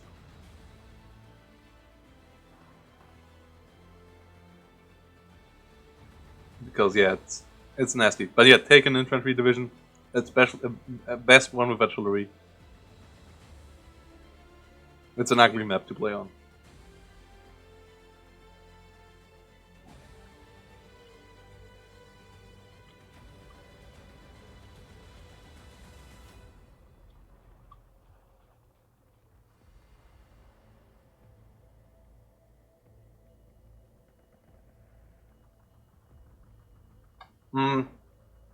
I think divisions good on this map are 184th. Like divisions like that. 184th. I guess 78th storm we don't get. 358 if you're Soviet. And you can be Soviet. I mean, nothing. You can pick mirror matches. Who on the German side has good artillery? Hermann Göring might be fine on this map. Not because of the artillery, but yeah, well, just because it's fine. 352nd. But likes a bit of the CKC department. 25th Panzer Grenadier should be fine as well in long range artillery engagements here.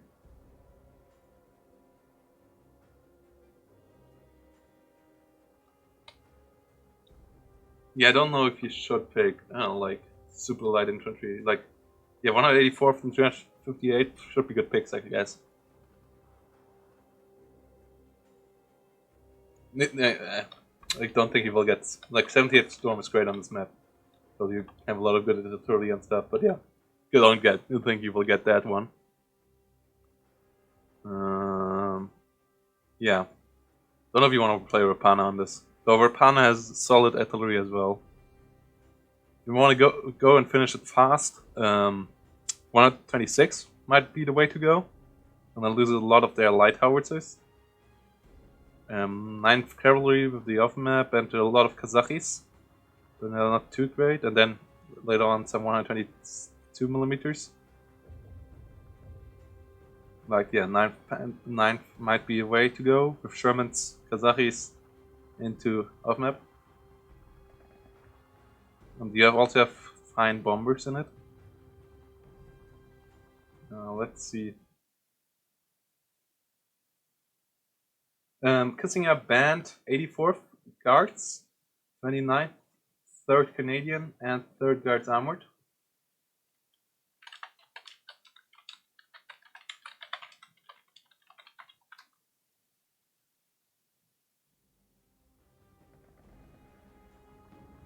No 26th ban. Interesting. 29th getting banned. That's an interesting choice as well. Well, it's a good division, so yeah, it's a fair choice.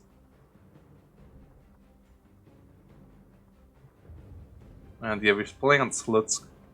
Let's have a look at Slutsk and custom games. Solo skirmish. Slutsk. Normal one.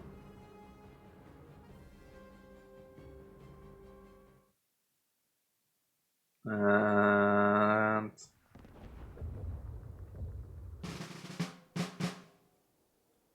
yeah, so it's relatively good for tank divisions.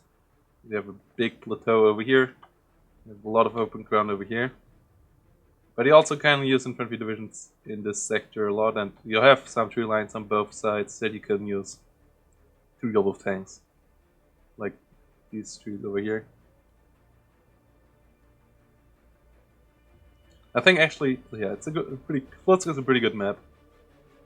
One of the standard ones we have. We don't know the matchup yet. We only told you the bands. They're still moving through the bands.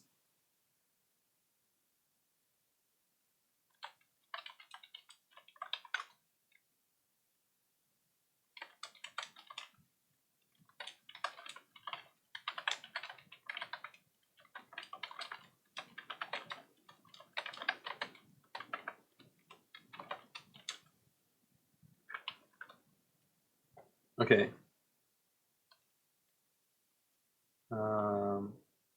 Yeah. We'll see in a second. Yes. Kissingya already has finished his once. Oh.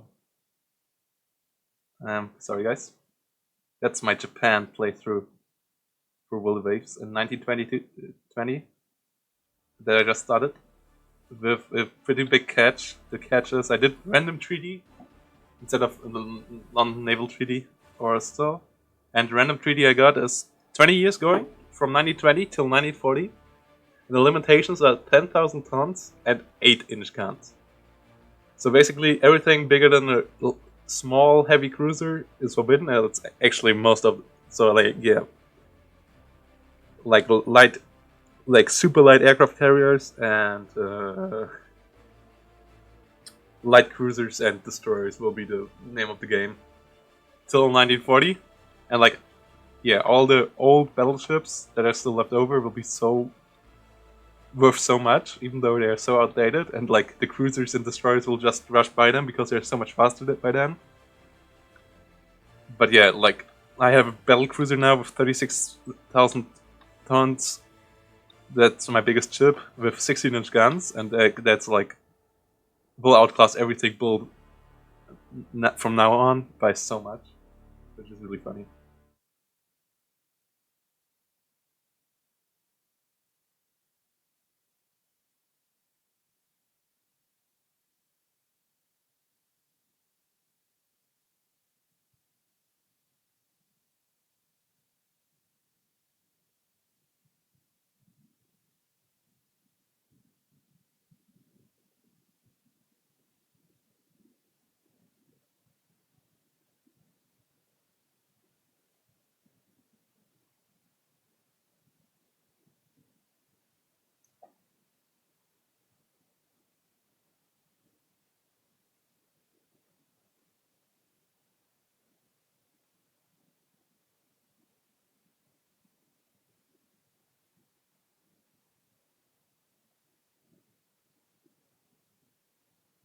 Okay, we're still waiting.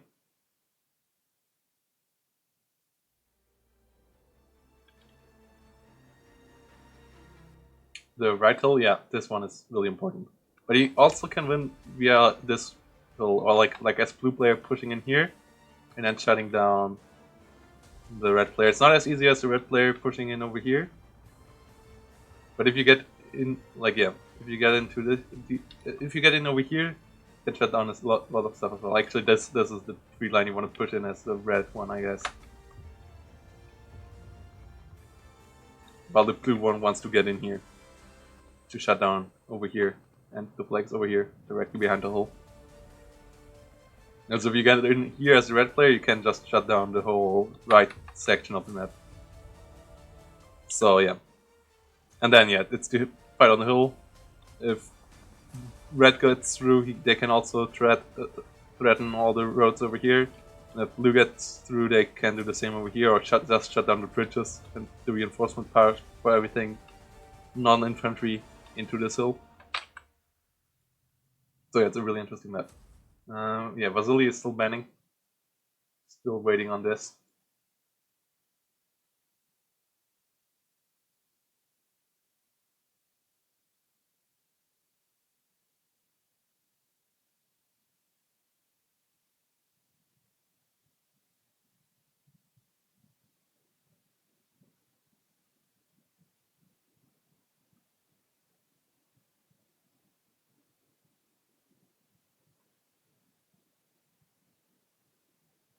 Okay.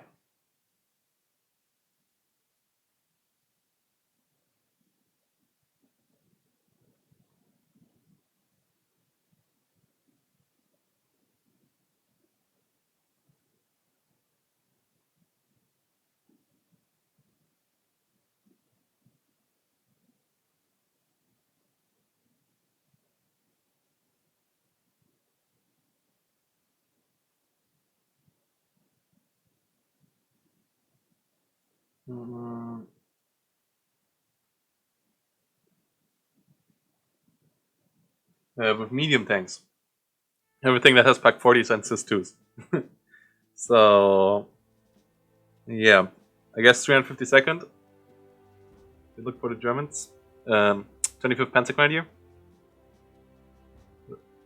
Because they have Pack 40s.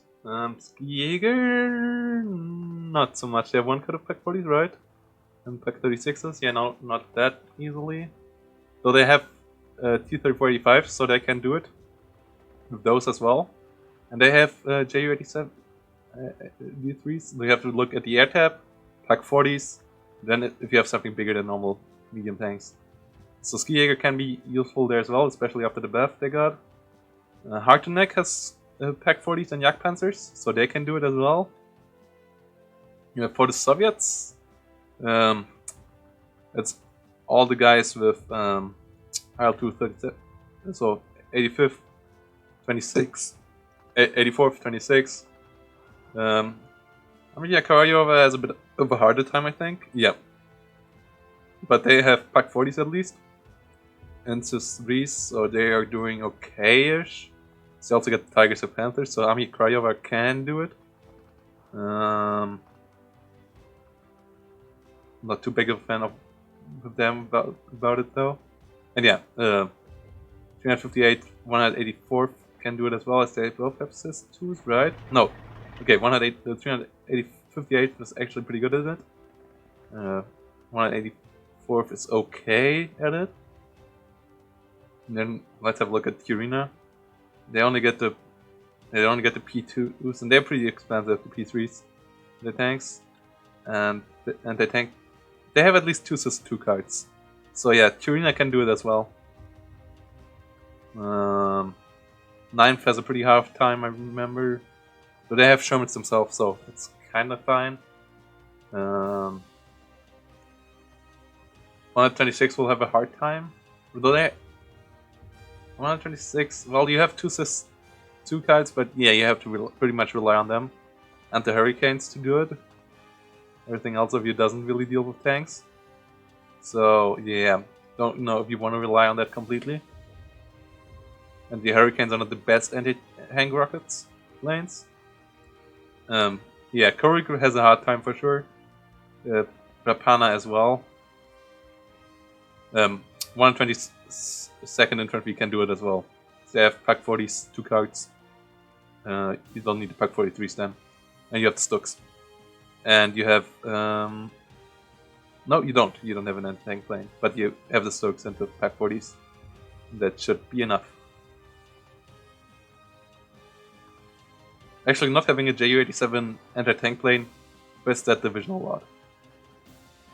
Here you have your HS-129s, P3s, and R2s, and then you have your bombers. Which are not doing well. These can deal with medium tanks. Then you have Stooks. Then you're like living the Stook life. 1 Pack 40 though only. So yeah, Jaegers are not doing too well with it. But at least you can bring in the amphibious Or is this one even amphibious? It doesn't say it's amphibious. Well, I don't know if this swims. It might be a bit too heavy to swim. Which would be a bit of a shame, right? It would be cool if you could just put these into ponds and like having boat AA. Because yeah, this one says amphibious and this AA doesn't. So I guess it's not amphibious. It might be a bit too heavy to swim. A shame.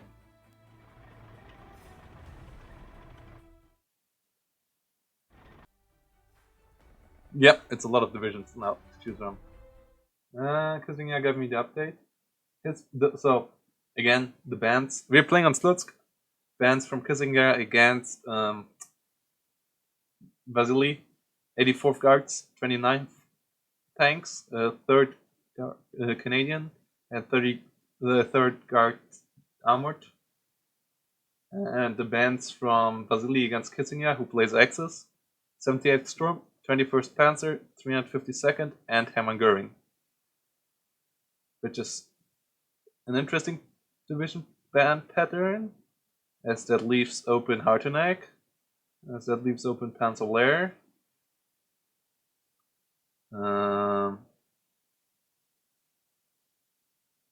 Okay, Kissingya playing 5th Panzer, which is not the worst choice, but an interesting one. It's a good division. I don't play it though, as it's like I'm not too much of a fan of big tank divisions. Yeah, this one is really Panther heavy. Though, yeah, well, you can also play Tiger heavy, I guess. But you missed light tanks a bit. You have your armored cars, you have your P4s, which are not the best mediums, and you have your Tigers. I guess I would play it more Tiger heavy than Panther heavy. Let's see. Like, well, that depends on what you have to penetrate, but most of the time I would play it like this. Sadly, there was no buff to the Panzer. Yeah, we have Pack 40s. The anti-air tab is solid, as you have 37mm, like 43s. Then you have your Vespers, your Hummels, like all your armored usual stuff, plus some unarmored artillery as well. Sk-18s and the LE Falterbitze, like the Falterbitze. I like the field gun, with 105mm. And then you have your interesting air tab, which you can use for spam. Or you can just use defensively on whatever you like. But I would go for this setup. Wait. This setup. And then maybe bring in these guys and B. And yeah, maybe use recon planes or just go for more ground, like this recon plane. Maybe use this one, and then that's your air tab. And then you rush everything on the ground and everything in the air. You're just going taking the shit out of them. So they changed air recon to optics good, which makes it much less effective. Otherwise, I think it would be too good though now with the optics buff. So I guess that's what they had to go for.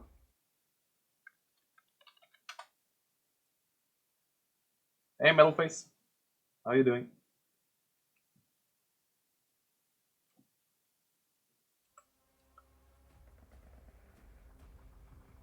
But yeah, I think it's interesting to see that how many people in the lower divisions play 5th Panzer and how few play it in the top. It's like a division that is, you have to learn how to counter, and it's relatively hard to counter if you don't know, like if you don't have the micro. But as soon as you have the micro, 5th Panzer is relatively easy to disassemble. But yeah, 5th SS was open actually. That would have maybe been the better choice here. Yes, yeah, you missed the Tigers in this division, but you get some Stuk 4s. Ooh, I never realized this division has Stuk 4s as well. Okay, so you get some Stuk 4s, some P-45s, then you get some coolers, like good infantry, a lot of Pentagon pioneers.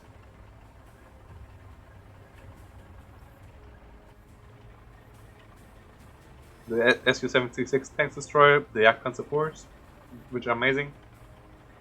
Good AA. Similar artillery tab, but a better air tab for the longer game. We have a lot of good bombers, the D9 fighters, and the Ju-88 fighters, which I think are pretty good as well. And I love the Focke-Wulf recon plane.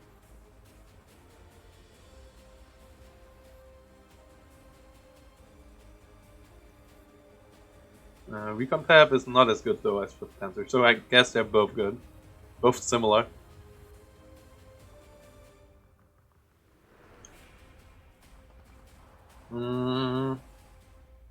But yeah, let's see.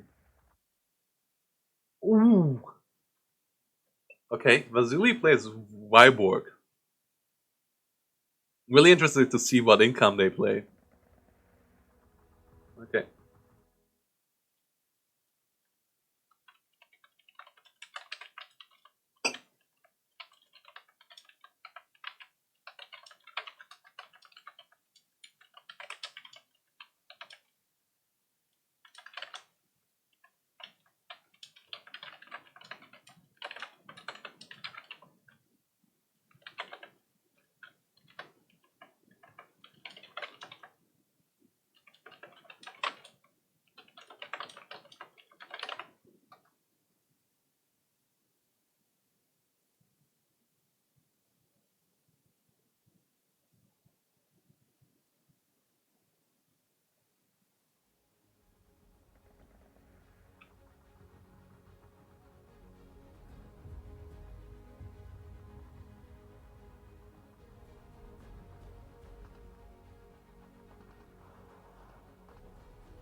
Okay. But yeah, Vasilly going for Wyborg is interesting. Yeah, we talked about earlier in the podcast about that we don't think we will see this division much, and now it's the first division we see out of all the DLC ones. And the first Soviet division overall we see after the DLC in the league. This is real funny. Yeah, but yeah, it's a weird choice. I guess you will not play it like this though, as this is not a 1v1 setup. Pretty sure you want to use these and these early on. Those actually got us the victory in the 3v3. The IL-2 KRs and the IL-2M.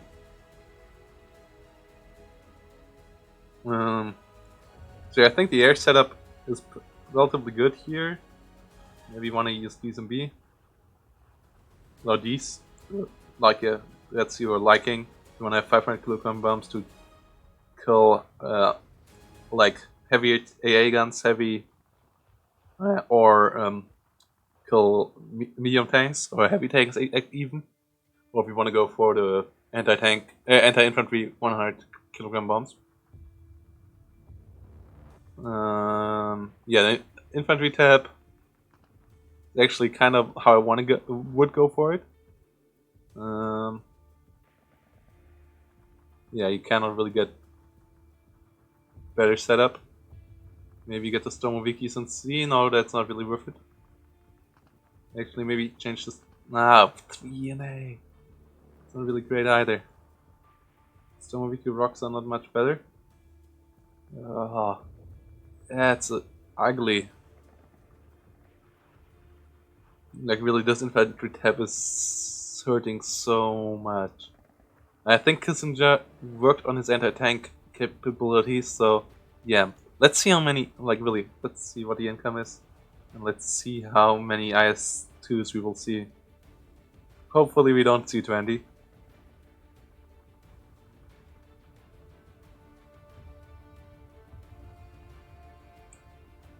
They are setting up now. Slutsk it is. Kissingya versus Vasilly. No. if you give 2 channel squads to Vyborg, it's good night, guys. If you give them 54 infantry units, they're just good. I think like they just spam the infantry wall in the beginning, and then they wait till the end of the game while they buy their IS2s, and then they just roll over you.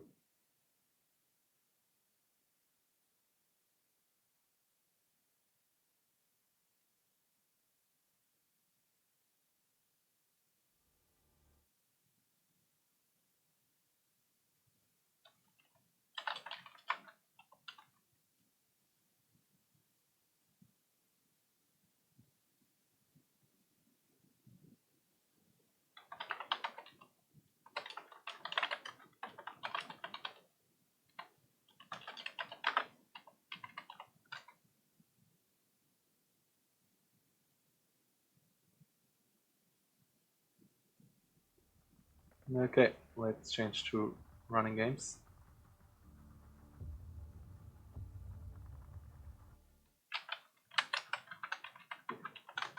Let's switch Kissingya GLHF.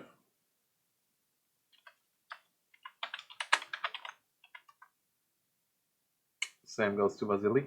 And then we will start going in here. But yeah, Metal Face. No. Two channels. Don't bring Eugen bad ideas. Don't give them any ideas. They might read that chat. I mean, they follow the Tiger now. Let's actually have a look if they follow us here as well. I don't remember. They might actually follow SD League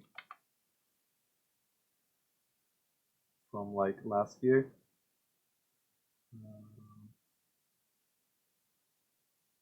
Oh yeah, they actually follow us now. That's actually a pretty new follow.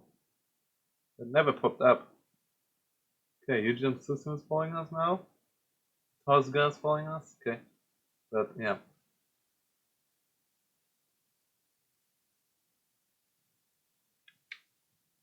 So Eugen System is active on Steam, on their Twitch already. Again, that might be interesting. They might actually stream stuff again.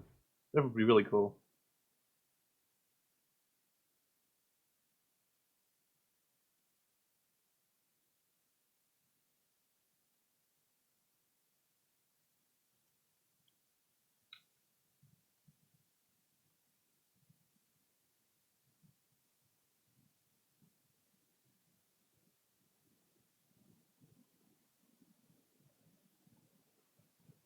Well, let's give him the time to build a deck. I mean, he is the brave guy taking Viborg, so we should give him the time to build a deck. I mean, it gave us some time to go up to 21 viewers, being excited for this match, so yeah.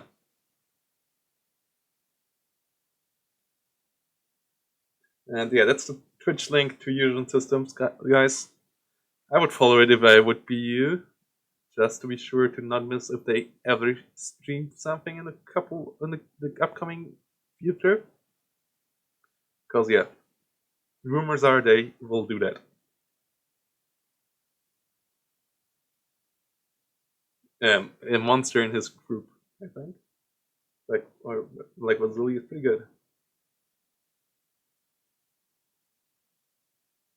Wait, they already played a game, Gansei? That's only one game today? I thought that would be both games today. Okay, that's only game 2. Okay, good to know, guys. I guess I will cast game 1 afterwards. It's not uploaded yet, as it should be.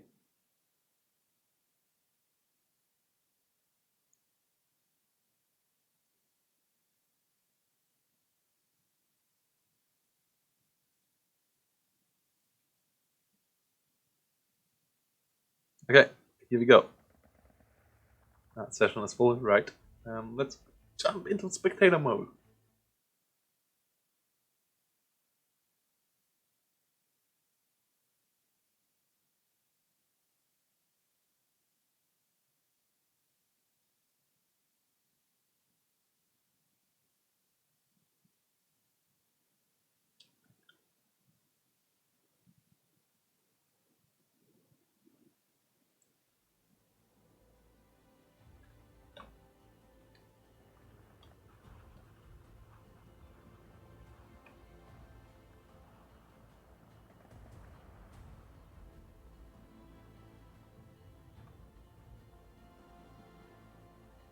Okay. So yeah, we know the divisions already. Vasilly playing Group of Weberg. Kissingya playing 5th Panzer. Let's see who gets what part of the map. We've already turned to the right spot as spectator. Watching from the sideline. Options. You actually make it custom. And let's turn. Not texture, wait. Terrain quality to low. Yeah, much cleaner. Looks much better. Should still not lag. Okay, doing fine over here. Because water looked really ugly on very low. We have quite a bit of water on this map. At least there is water again in very low, but yeah. So, on the right side, in red, we have Krupa Viborg. And we have to click a unit to, I guess, get back the stuff. Wait, why? Why? But why is there only a line of sight tool? Where's the minimap? You didn't! Where's the minimap? I had it in a previous replay already. And then another one was okay. And we cannot see commands, that's annoying. Can't see line of sight. That's interesting. That you can put that in, but not the other one.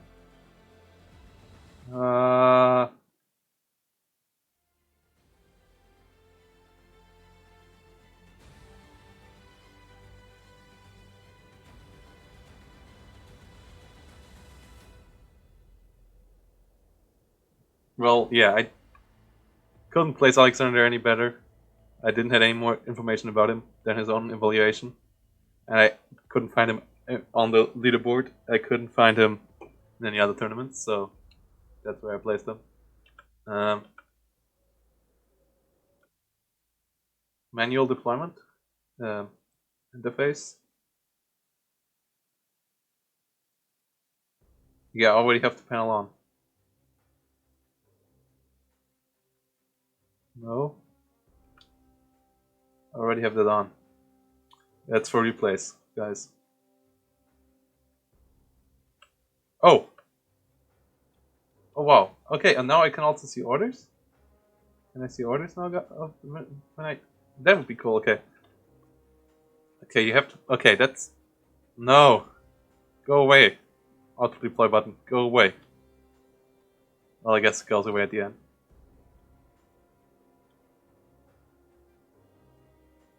But you have the order button down here. I can ping now. I cannot ping. Okay. It would be too funny if I could ping and they would see it like in the moment they are in the game right now.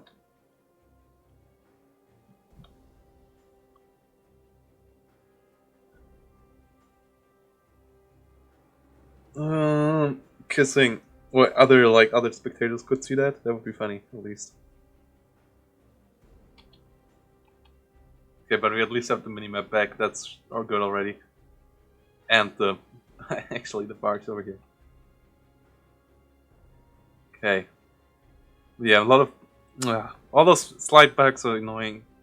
As the DLC overall is just so lovely, so many lovely quality of life features I just enjoy so much. And then there's the bugs. And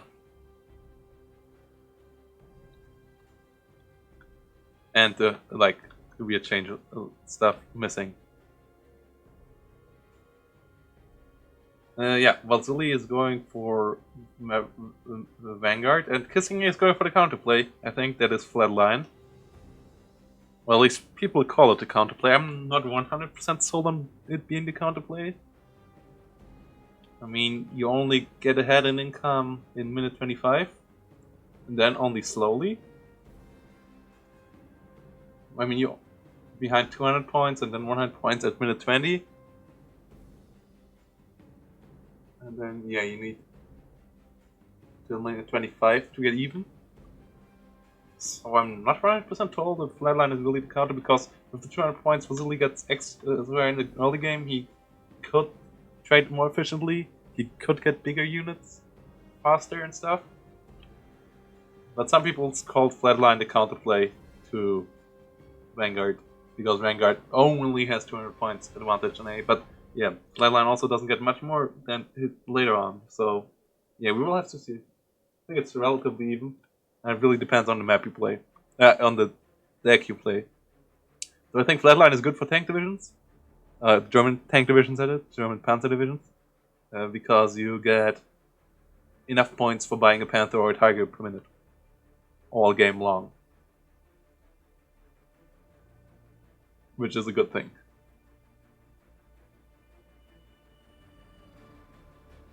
We have some Ognos coming up for Vasilly. Yeah, the name colors could be a bit deeper red and deeper blue, or like a bit more clear. The color scheme is a bit weird. Kissing, at least I have good eyes, so I can see it. And it doesn't really matter in 1v1. We know that Kissing in blue on the left side is playing as 5th Panzer, and Vasilly Chapiev on the right is playing as the Krupa Viborg.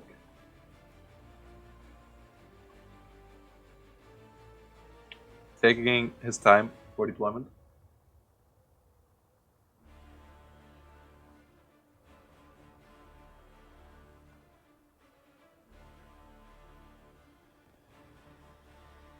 Oh, you can. Oh, if I go here, I can't see commands? Wait, that would be weird. Okay. Well, we will check that out. Check that out in a minute.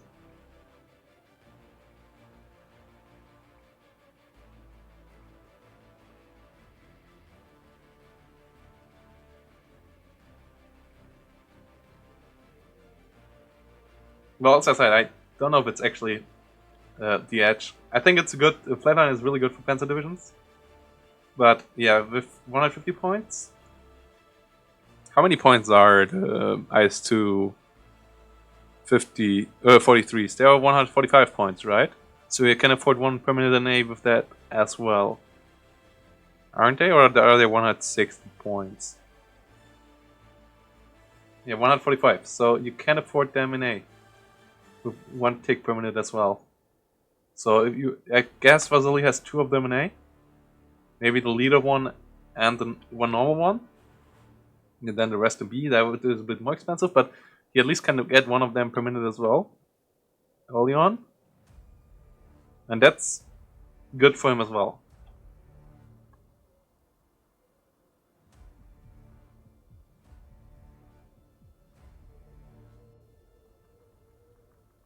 Yeah, he's really slow at this build up, but we will give him his time. I mean, we're not in a hurry here. No other games being played. So yeah.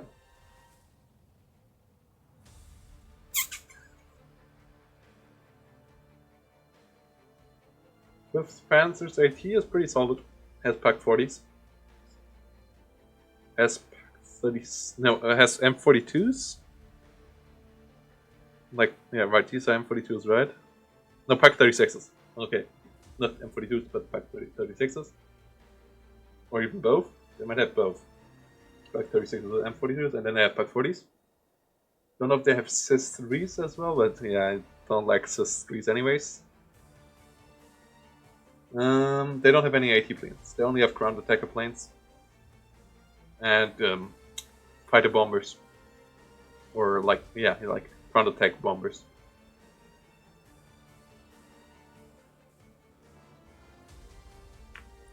I don't think Kissingya is going for an air spam here with what he has on the ground. With 250/9. Some Panzer IVs, Pack 36s, more Pack 36s, which are a good addition against P26s. Though he doesn't have any tools to deal with any IS-2s if they come up just yet. Pretty sure he has some Panthers coming up. You really want to put in those panthers that actually can penetrate the IS-2s relatively effectively. But yeah, you have to be careful here. As Vasilly, you have the Hurricanes. You have the Hurricanes rockets, but not AT rockets, I think. Then you have normal P2s and Ps. No, you have 2 bombers, right? You have 2 2s? TU2s? Or do you have P2s bombers? I'm not really that familiar with Wyborg. And then you have Streliki DP and Strelikis. And then you have some Automachikis and 1 card of channels, which he already brings in an A.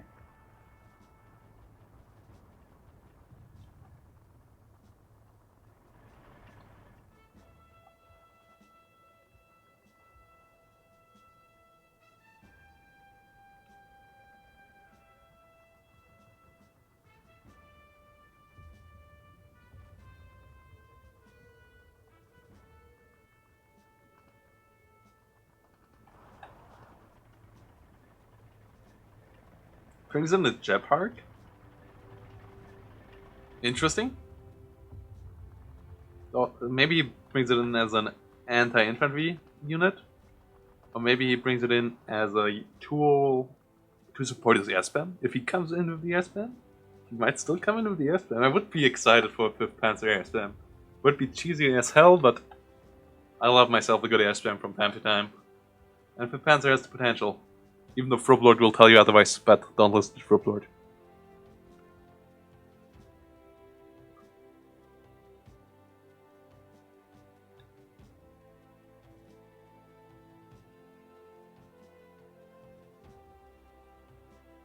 Okay. We are waiting here, guys. Good to have you all with me on this one. Vasilly still taking his time over here.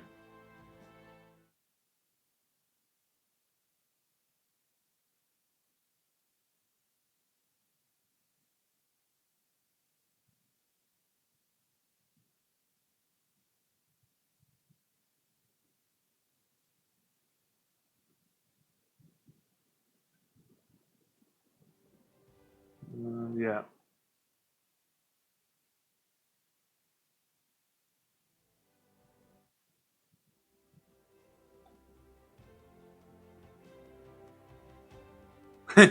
No, Gensei. Gensei, you need other tools. Like even the... Yeah, you have more cards, but you have to be able to afford 2-to-1 availability. And even with 2-to-1, if you just run them in frontally, it's lights out.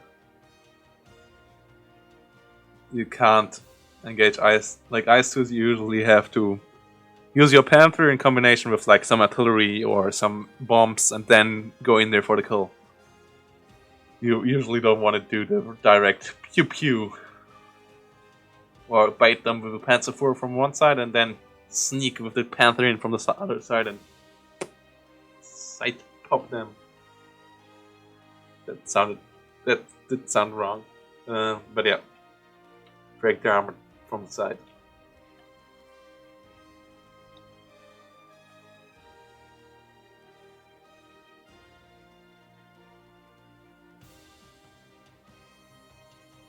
Good night, Gensei.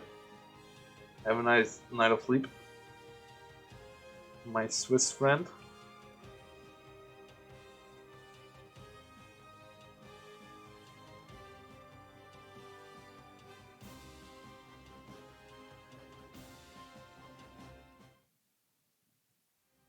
And we're still waiting. These guys really take forever. Don't know what Vasilly is doing here. But he clearly tries to set up real well. And I think it's late for both of these guys as well.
Okay. So here we go, guys. So we can't see the. Somebody told me we can't. Wait, what? Why are we in Kissingya? Okay. This is broken.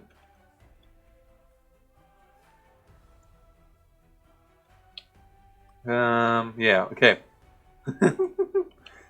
Time to collision. Thanks for giving me the tip that you can go into the view of one guy, but okay, I will do that as a back report right now, guys. Sorry, but before I forget that, I'd rather upload the bugs before I get more of them. Don't forget to upload these. And then Vasilly Shapyev. Shrug. And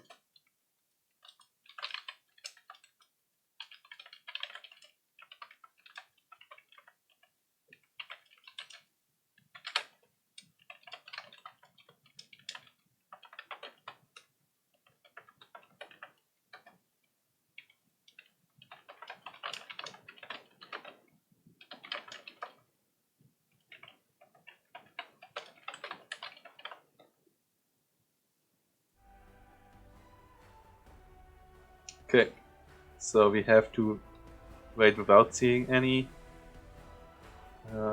features.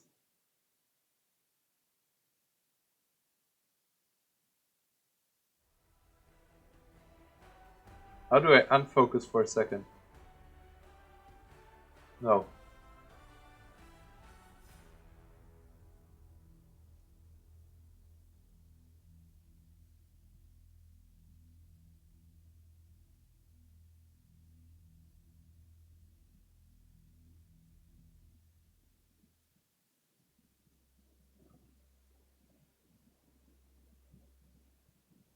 Oh, unpause. Okay. Ah, okay. Okay. Okay. Okay, so we see Kissingya going for a relatively interesting setup.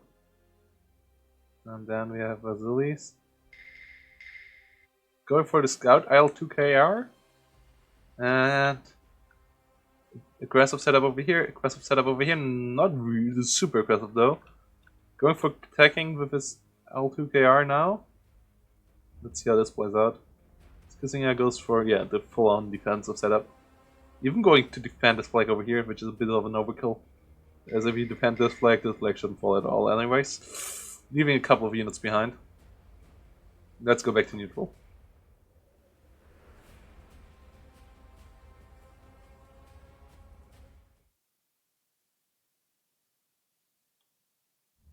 The lines are so hard to see. Find the lines up super clear. The blue ones.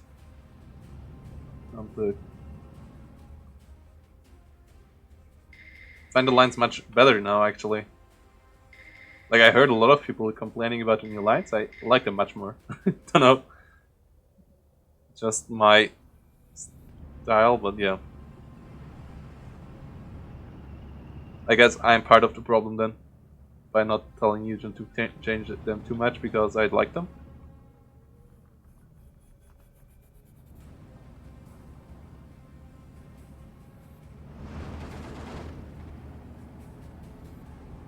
So you should be able to see your teammates and like everyone neutral's line of sight again with control.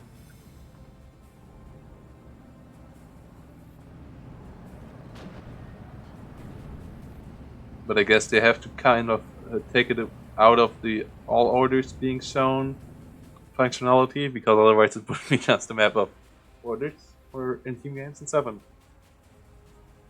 Yeah, so Vasilly getting the kill on the P4 over here, really good at defensive setup over here, using Maximes. That was also something we talked about earlier. Will we see Maximes? And we do. The fashion shot on this M42 over here.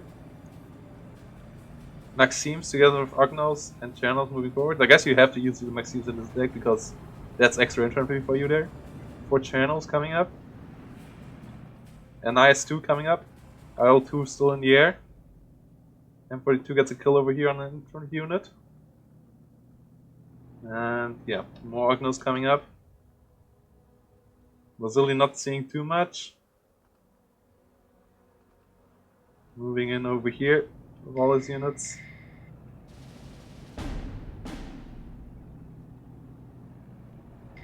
And yeah, getting his BA-10 cult here over here because there's a lot of Kissingya attacks over here. Kissing, going for the deploy over here, going for attack orders over here. Having no orders in the south at the moment. Also in for the Flammenwerfers has to be careful not to run into a T-34 at M42. It's a rise against this M42. A lot of like Ognomachikis coming up from the other side as well. So let's see if the Flammenwerfer can survive. ME410 coming in. Think? Yeah, no, the Jeopard is in the south, okay. So the ME410 has some AA support, but not too much, and there's no AA on the other side. IL-2KR still flying around in the open. Vasilly doesn't really give that one an order. Didn't? Nope, it's just flying around. Yeah, IS-2 coming up. Kissing has to find a solution for this. AA coming up as well. I think it's actually Kissing here, even though it's counterintuitive with playing the Bloodline against Vanguard. I think it's actually Kissing who has to put the pressure on Vasilly, because he doesn't want Vasilly to get the unit composition he wants on the field, not too many IS-2s and stuff. But issue for Kissing is he also has to get his army combo up to deal with that, as he's also tank division. So it's not too easy to engage, but yeah, he might be able to. Actually, those SDKFZs are real danger for T-34, but it's the other way around as well. When Geshpard loses against the T-26s, I mean. And the T-26s win the engagement there, especially as they have 2 stars. Ersat's taking the flag over here, Kissing really good there. Also doing a good job in pinning down the Maxim over here. Let's see if he can deal with the IS-2 coming down the hill now.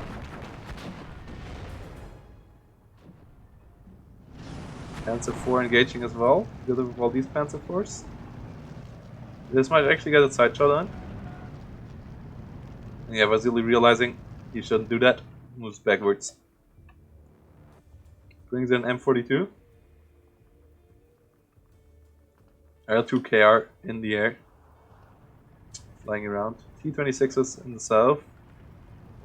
Doing their job. And M42 on the hunt onto the Panzer IV. Gets loader wounded. Yeah, the Ersatztruppen get the flag over here. Really good move from Kissing. Relatively cheap point there for him to catch. I think he actually killed the transport over here somewhere. Yeah. Killed the CIS-5 truck there. Second IS-2 coming up. The leader did this one. So as I said, 2 IS-2s already in A. And yeah, finally that's good about this DLC. Unit aggregation gives you the overall number of squads and also the overall number of men in the squads. The overall unit aggregation is just quite a bit better, I think.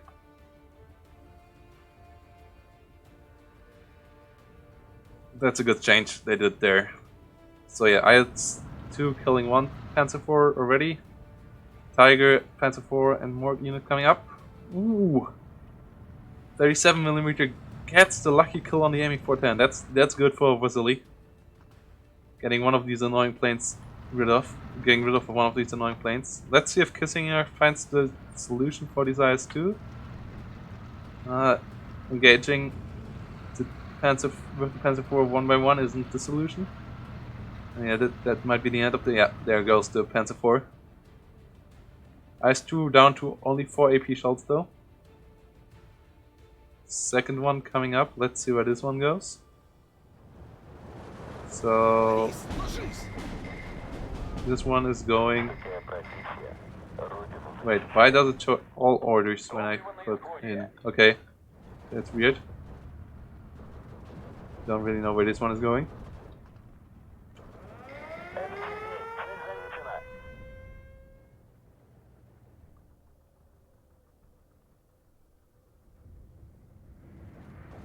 Yeah, he needs to push in back in the north and save his IS-2s.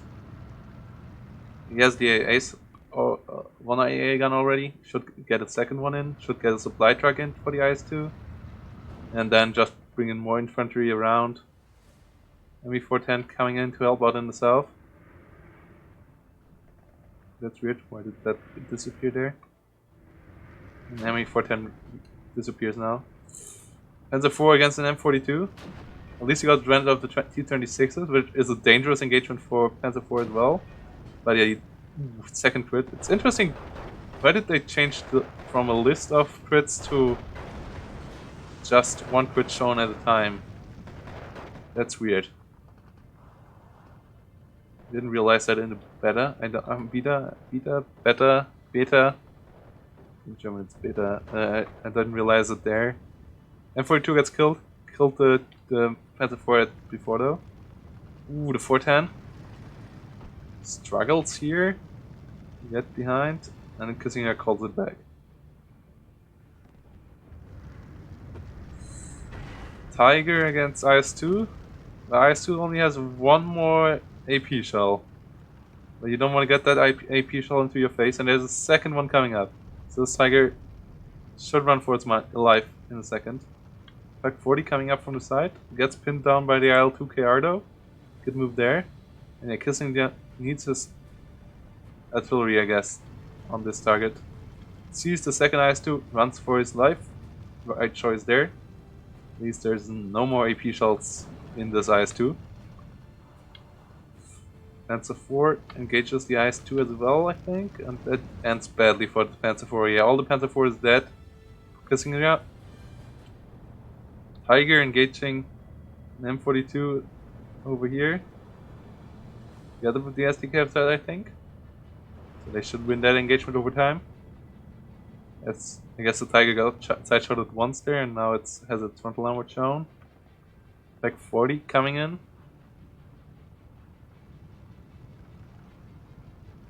Gepard. But yeah, it loses Pack 40 over here.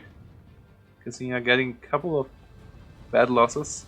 The infantry engagement is going somewhat fine, but yeah, gives Vasilly too much time to build up the forces he wants to. Brings in Churchills, brings in T-34s, a lot of channels.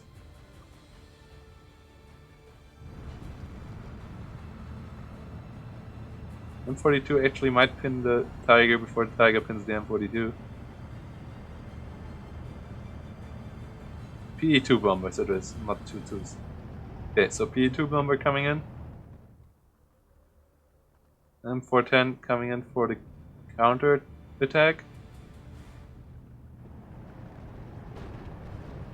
That's quite a bit of damage there. And then we have one Gepard over here. One Gepard alone shouldn't do it, and the other Gepards are down, sadly. Pak 36 also not the best on long range engagements against T-34s. The 37mm forces the ME410 back.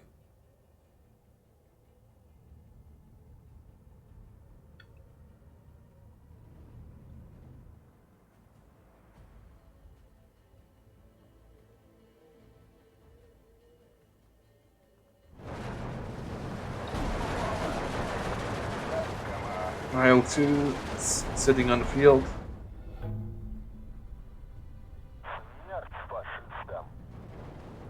More T-34s and stuff moving up over here. And over here. Tiger holding its ground. Stuff moving in over here for Vasilly. He might lose a couple of units though. Kissingya's order coming in with the Pack 40s and stuff over here. It's always interesting how he uses his ME410s. Not training too efficiently at the moment, which is a bit costly for him. But we really need some cost-efficient trades here against Vanguard Vasilly. Otherwise, I think Vasilly will run away with this game, as he already has those two IS-2s. As Mellowface pointed out, he doesn't really need more. As long as he can cut off this road over here, he's just doing fine. The IS-2s are doing that just pretty well at the moment. So yeah, Vasilly has to be real careful about he does stuff. Loses a lot of infantry now down here, Kissingya. And Vasilly moving in with a lot of infantry over here now as well. Another IS-2 coming up.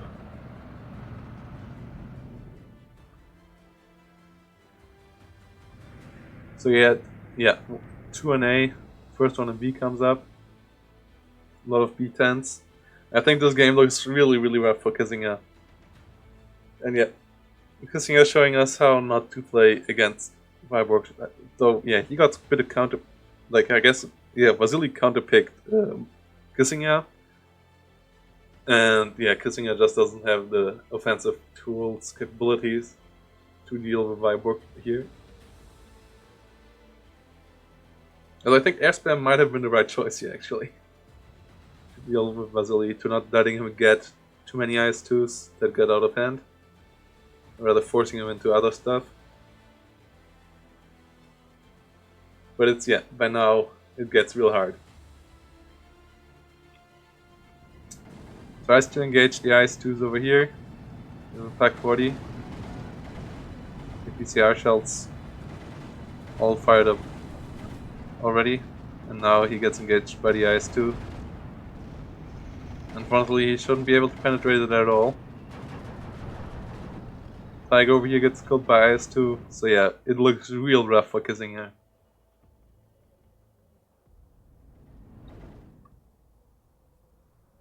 Other 7 coming in. Together with Maxime. Pins down infantry, kills the infantry in the town.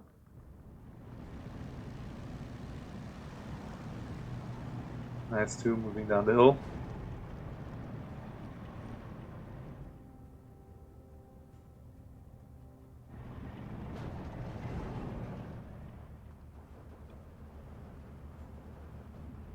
IS-2 moving up further in the north, capturing a point, and yeah, those 2 blacks are fallen, and I don't see how Kissing can get them back. Well, with Panthers maybe, but he really has to kill these 2 IS-2 down in the middle, and he took already so many casualties, so that will be real rough for him. Pack 36 gets killed over here. He has so little infantry down here, not a lot of infantry over here. Yeah, Vasilly pushes him in the north pretty harsh as well. Doesn't have any heavy tanks over here.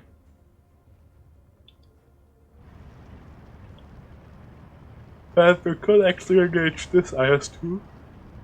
Try to get a bit closer and then fire. And like maybe try to deal with this one. Move some fire some artillery on it, some mortars. Maybe try to fall it back and then kill the other one with the Panther.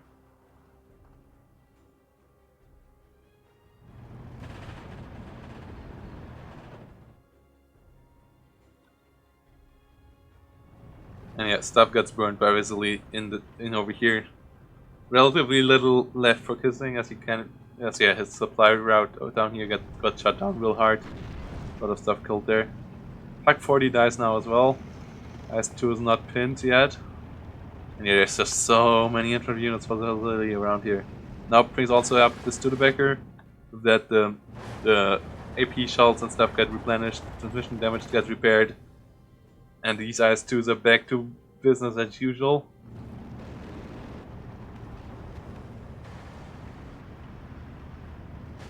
And with that, this stuff gets even harder for Kissing, who is just playing a bit too defensive. Yeah, that's why I don't like tank diversions, because you need to get your combos, and yeah, if you don't get your combos, you're not really effective, and if your enemy is having better combos than you, and you cannot get him from not getting the combos, you have a rough time. And Viborg just has the better combo here, with IS-2s, IL-2s, some AA, and a lot of relatively cheap infantry.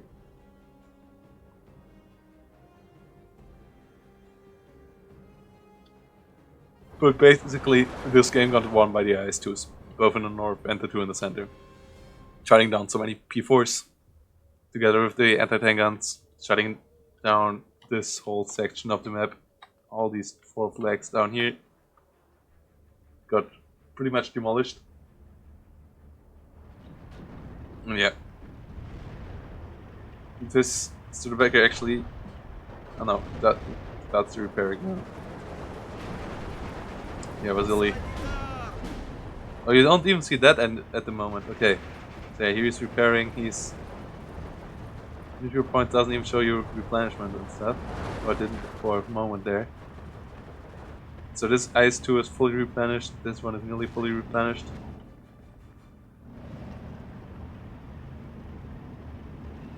Starts to engage infantry over here. Yeah, this spot is just so bad if your enemy doesn't have anything to get you out of there. I think Vasilly is just stumping Kissingya here. In the end. We just didn't have the combined arms to deal with Vasilly's setup. Which was relatively clean here. Bringing out the infantry, moving out all over the field. Then bringing in the IS-2s to deal with the rest.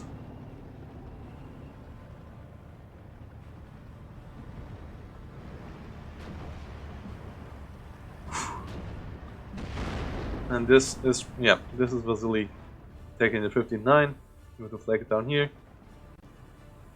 And the 2 flags in the middle. And slowly but surely creeping forward in the town, but he doesn't really need to. Can easily take this flag over here, bring in some AT or stuff over here to shut this road even further down. Slowly but surely move up in the north. He's even stood back up here. And yeah, all this should seal the deal for Mr. Vasilly. And be the nail in the coffin for Kissingya. Yeah, I didn't dislike his base setup and stuff. And against most other divisions, what Kissingya was doing was fine. But he can't do that against it, like, because he's a tank division and he needs to have his combined arms. But yeah, the combined arms of Vasilly is just better. And actually his non-combined arms might actually be worse than 5th Panzer. So try to force him into the non-combined arms situations. Your P4s should win against most of his stuff if you catch them off guard. Your Panzergrants, if you can get them spread out, are doing really fine and stuff. Your Pioneers. But if you fight against IS-2s, supported by AA, supported by a lot of channels, supported by M42s, which were also really helpful against the P4s, then you're in trouble. Big trouble.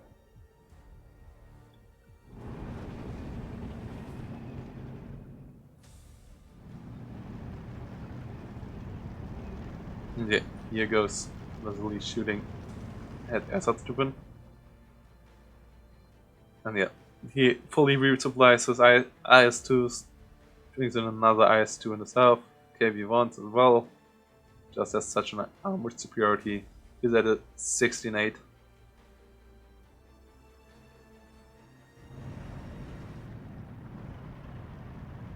You mean micro-wise? No, I think he won it on a strategic level. By Vasilly, by Kissingya going into the wrong spots. I think micro-wise, these two are too far apart.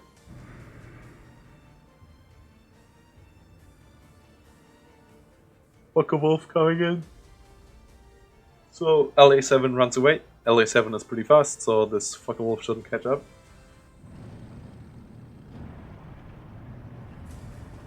Yep, Vasilly won it because Kissingya didn't really knew what to do about the division. Maybe doesn't know the division too well either, which is always a bonus for playing the DLC divisions. The issue is not knowing the division itself. That's them that well yourself, not knowing all the niches and how to use all the stuff combined. So I think it's fair to use the new divisions because yeah, it's a handicap for both sides. Yeah, we have bombers coming in on the north. Add together IL-2s. And yeah, there goes the 540. Fucker Wolf trying to catch the IL-2 KRs. Should be able to, but yeah, it's just too many IS-2s on the map now. Too many medium tanks as well. And Kissingya just deplete too many points. Trying to set up something to deal with this. But yeah, needs to be constantly mortar fired and stuff. brings in some infantry units over here, which I like idea-wise, captures this flag at least. But he still has to deal with all the stuff up here at some point. He wants to win this game, and I don't see that happening. Good off map over here, but it's only 105mm sadly. If it would be at 210mm, a lot of these units might actually have died. This way it's not even a full 10. And not that deadly at all. Which is a shame. And yeah, in the south we have Panzer Force coming up. Dealing with KV-1s.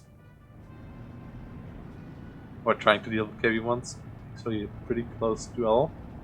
That's 2 Panzer Force. So they should win in the end. Yeah, looks like it. That's not stupid moving over. You also have, yeah, the iadris too still cutting down the road. This is just so painful for Kissingya. And he doesn't really find a solution for this. And by now it's also really hard. And I think with 5th Panzer overall it's really hard to find. Like you're relatively solid in punching downwards against medium tanks, and like T-34-85s are your favorite chewing thing. But IS-2s are actually not that easy to crack. You don't have any anti-tank planes, you don't have PaK-43s, you don't have good AT infantry, and yeah, Panthers and Tigers are just not cost efficient, and your artillery is not the best either to pin it down.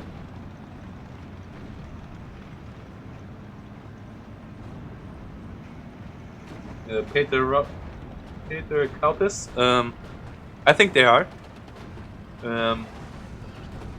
Like, yeah, they're competitive, but they are all not S tier. They're all like, I think I would place all of the divisions somewhere in B tier, like playable but not the top of the line, and like not even like in the standard, too big, but playable on maps, like playable on maps, like Panzer Divisiona, playable on CQC maps. 126 playable on CQC maps. 358 playable against all divisions that ain't having a lot of Tigers. I think that way. Even though you have Sis-2s, so even Tigers should be maybe beatable. And Viborg playing on open maps like this against Panzer divisions like this. And on the other side, Panzer Divisiona being a relatively all-around good division. Playable everywhere, but not awesome everywhere. Like everywhere, just pretty much average. That's why I would put them pretty much in the middle of B tier. And relatively the same for 122nd.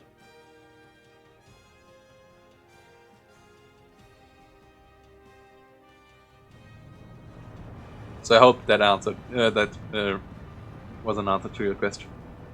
And a division that went up from C tier and the lower end of that to being relatively good with just 2 slight changes is 9th Infantry, as they got really good cheap infantry now with Kazakhis that are really spammable and really good. Like they can deal with a lot of infantry now, or be on par with them, like Grenadiers and Guardians and stuff, and they only cost 15 points and have super high availability, and they got a off map, which helps them in the early game with pushes. 152mm off map, and that allows you to push with your Germans much better together with the new Stronghold Kazakhis.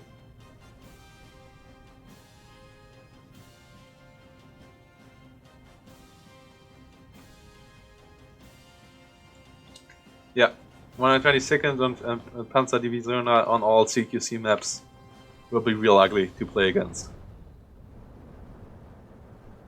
But they struggle in other situations. Like on this map, for example, they would struggle against both the divisions we see here. Quite a bit. They can do it, especially Panzer Divisiona with air spam, I think. But 26 doesn't have the best air spam.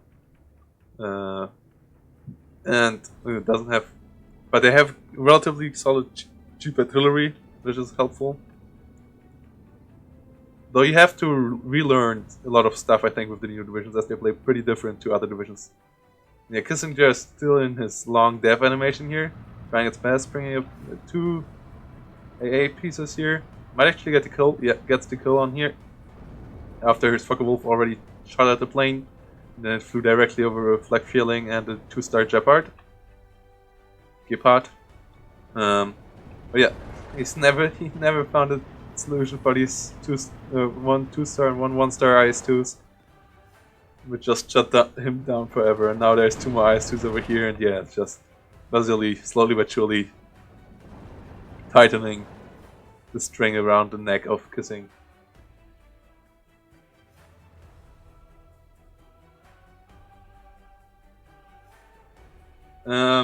I back to the for oh no, that was game of the previous patch. Yeah, but yeah, don't think they're like absolutely broken, but yeah, they're annoying at the moment.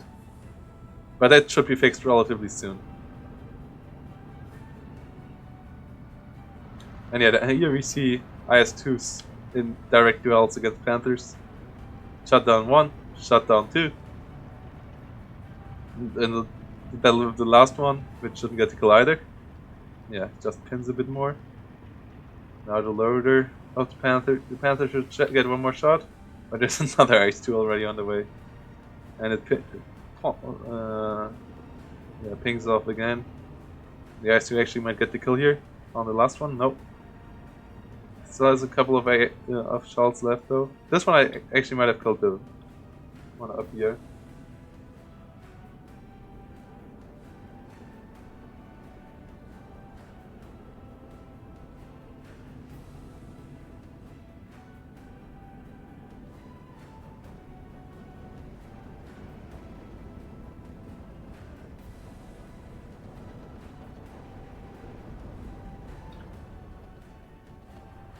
And yeah, Panther keeping on shooting. Well, AA isn't king because it cannot stop bombers. So yeah, bombers are king, I guess.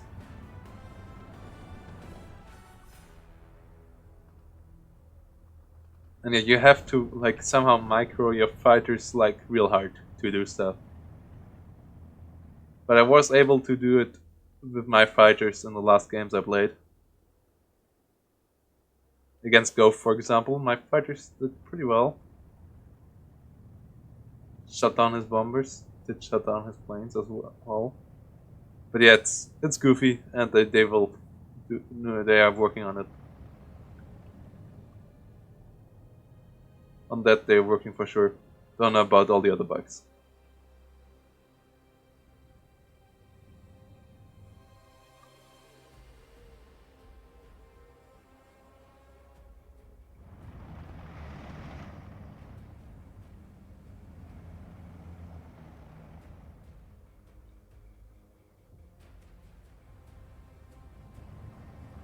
And yeah, here we go. Vasilly, Championship winning the game.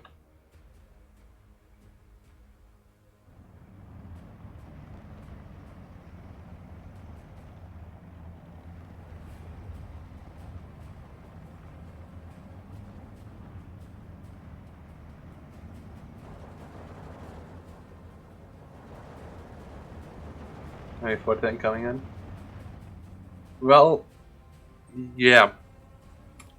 Wyborg showing force here. GG to Mr. Vasilly. And Kissing has having a real hard time here. So I cannot fully blame him. Well, actually, if you think about it, really well played by Vasilly. And a really good pick, actually, against 5th Panther. And then, yeah, Kissing not being aggressive enough. But it was really hard for him to find spots to be aggressive as well. And after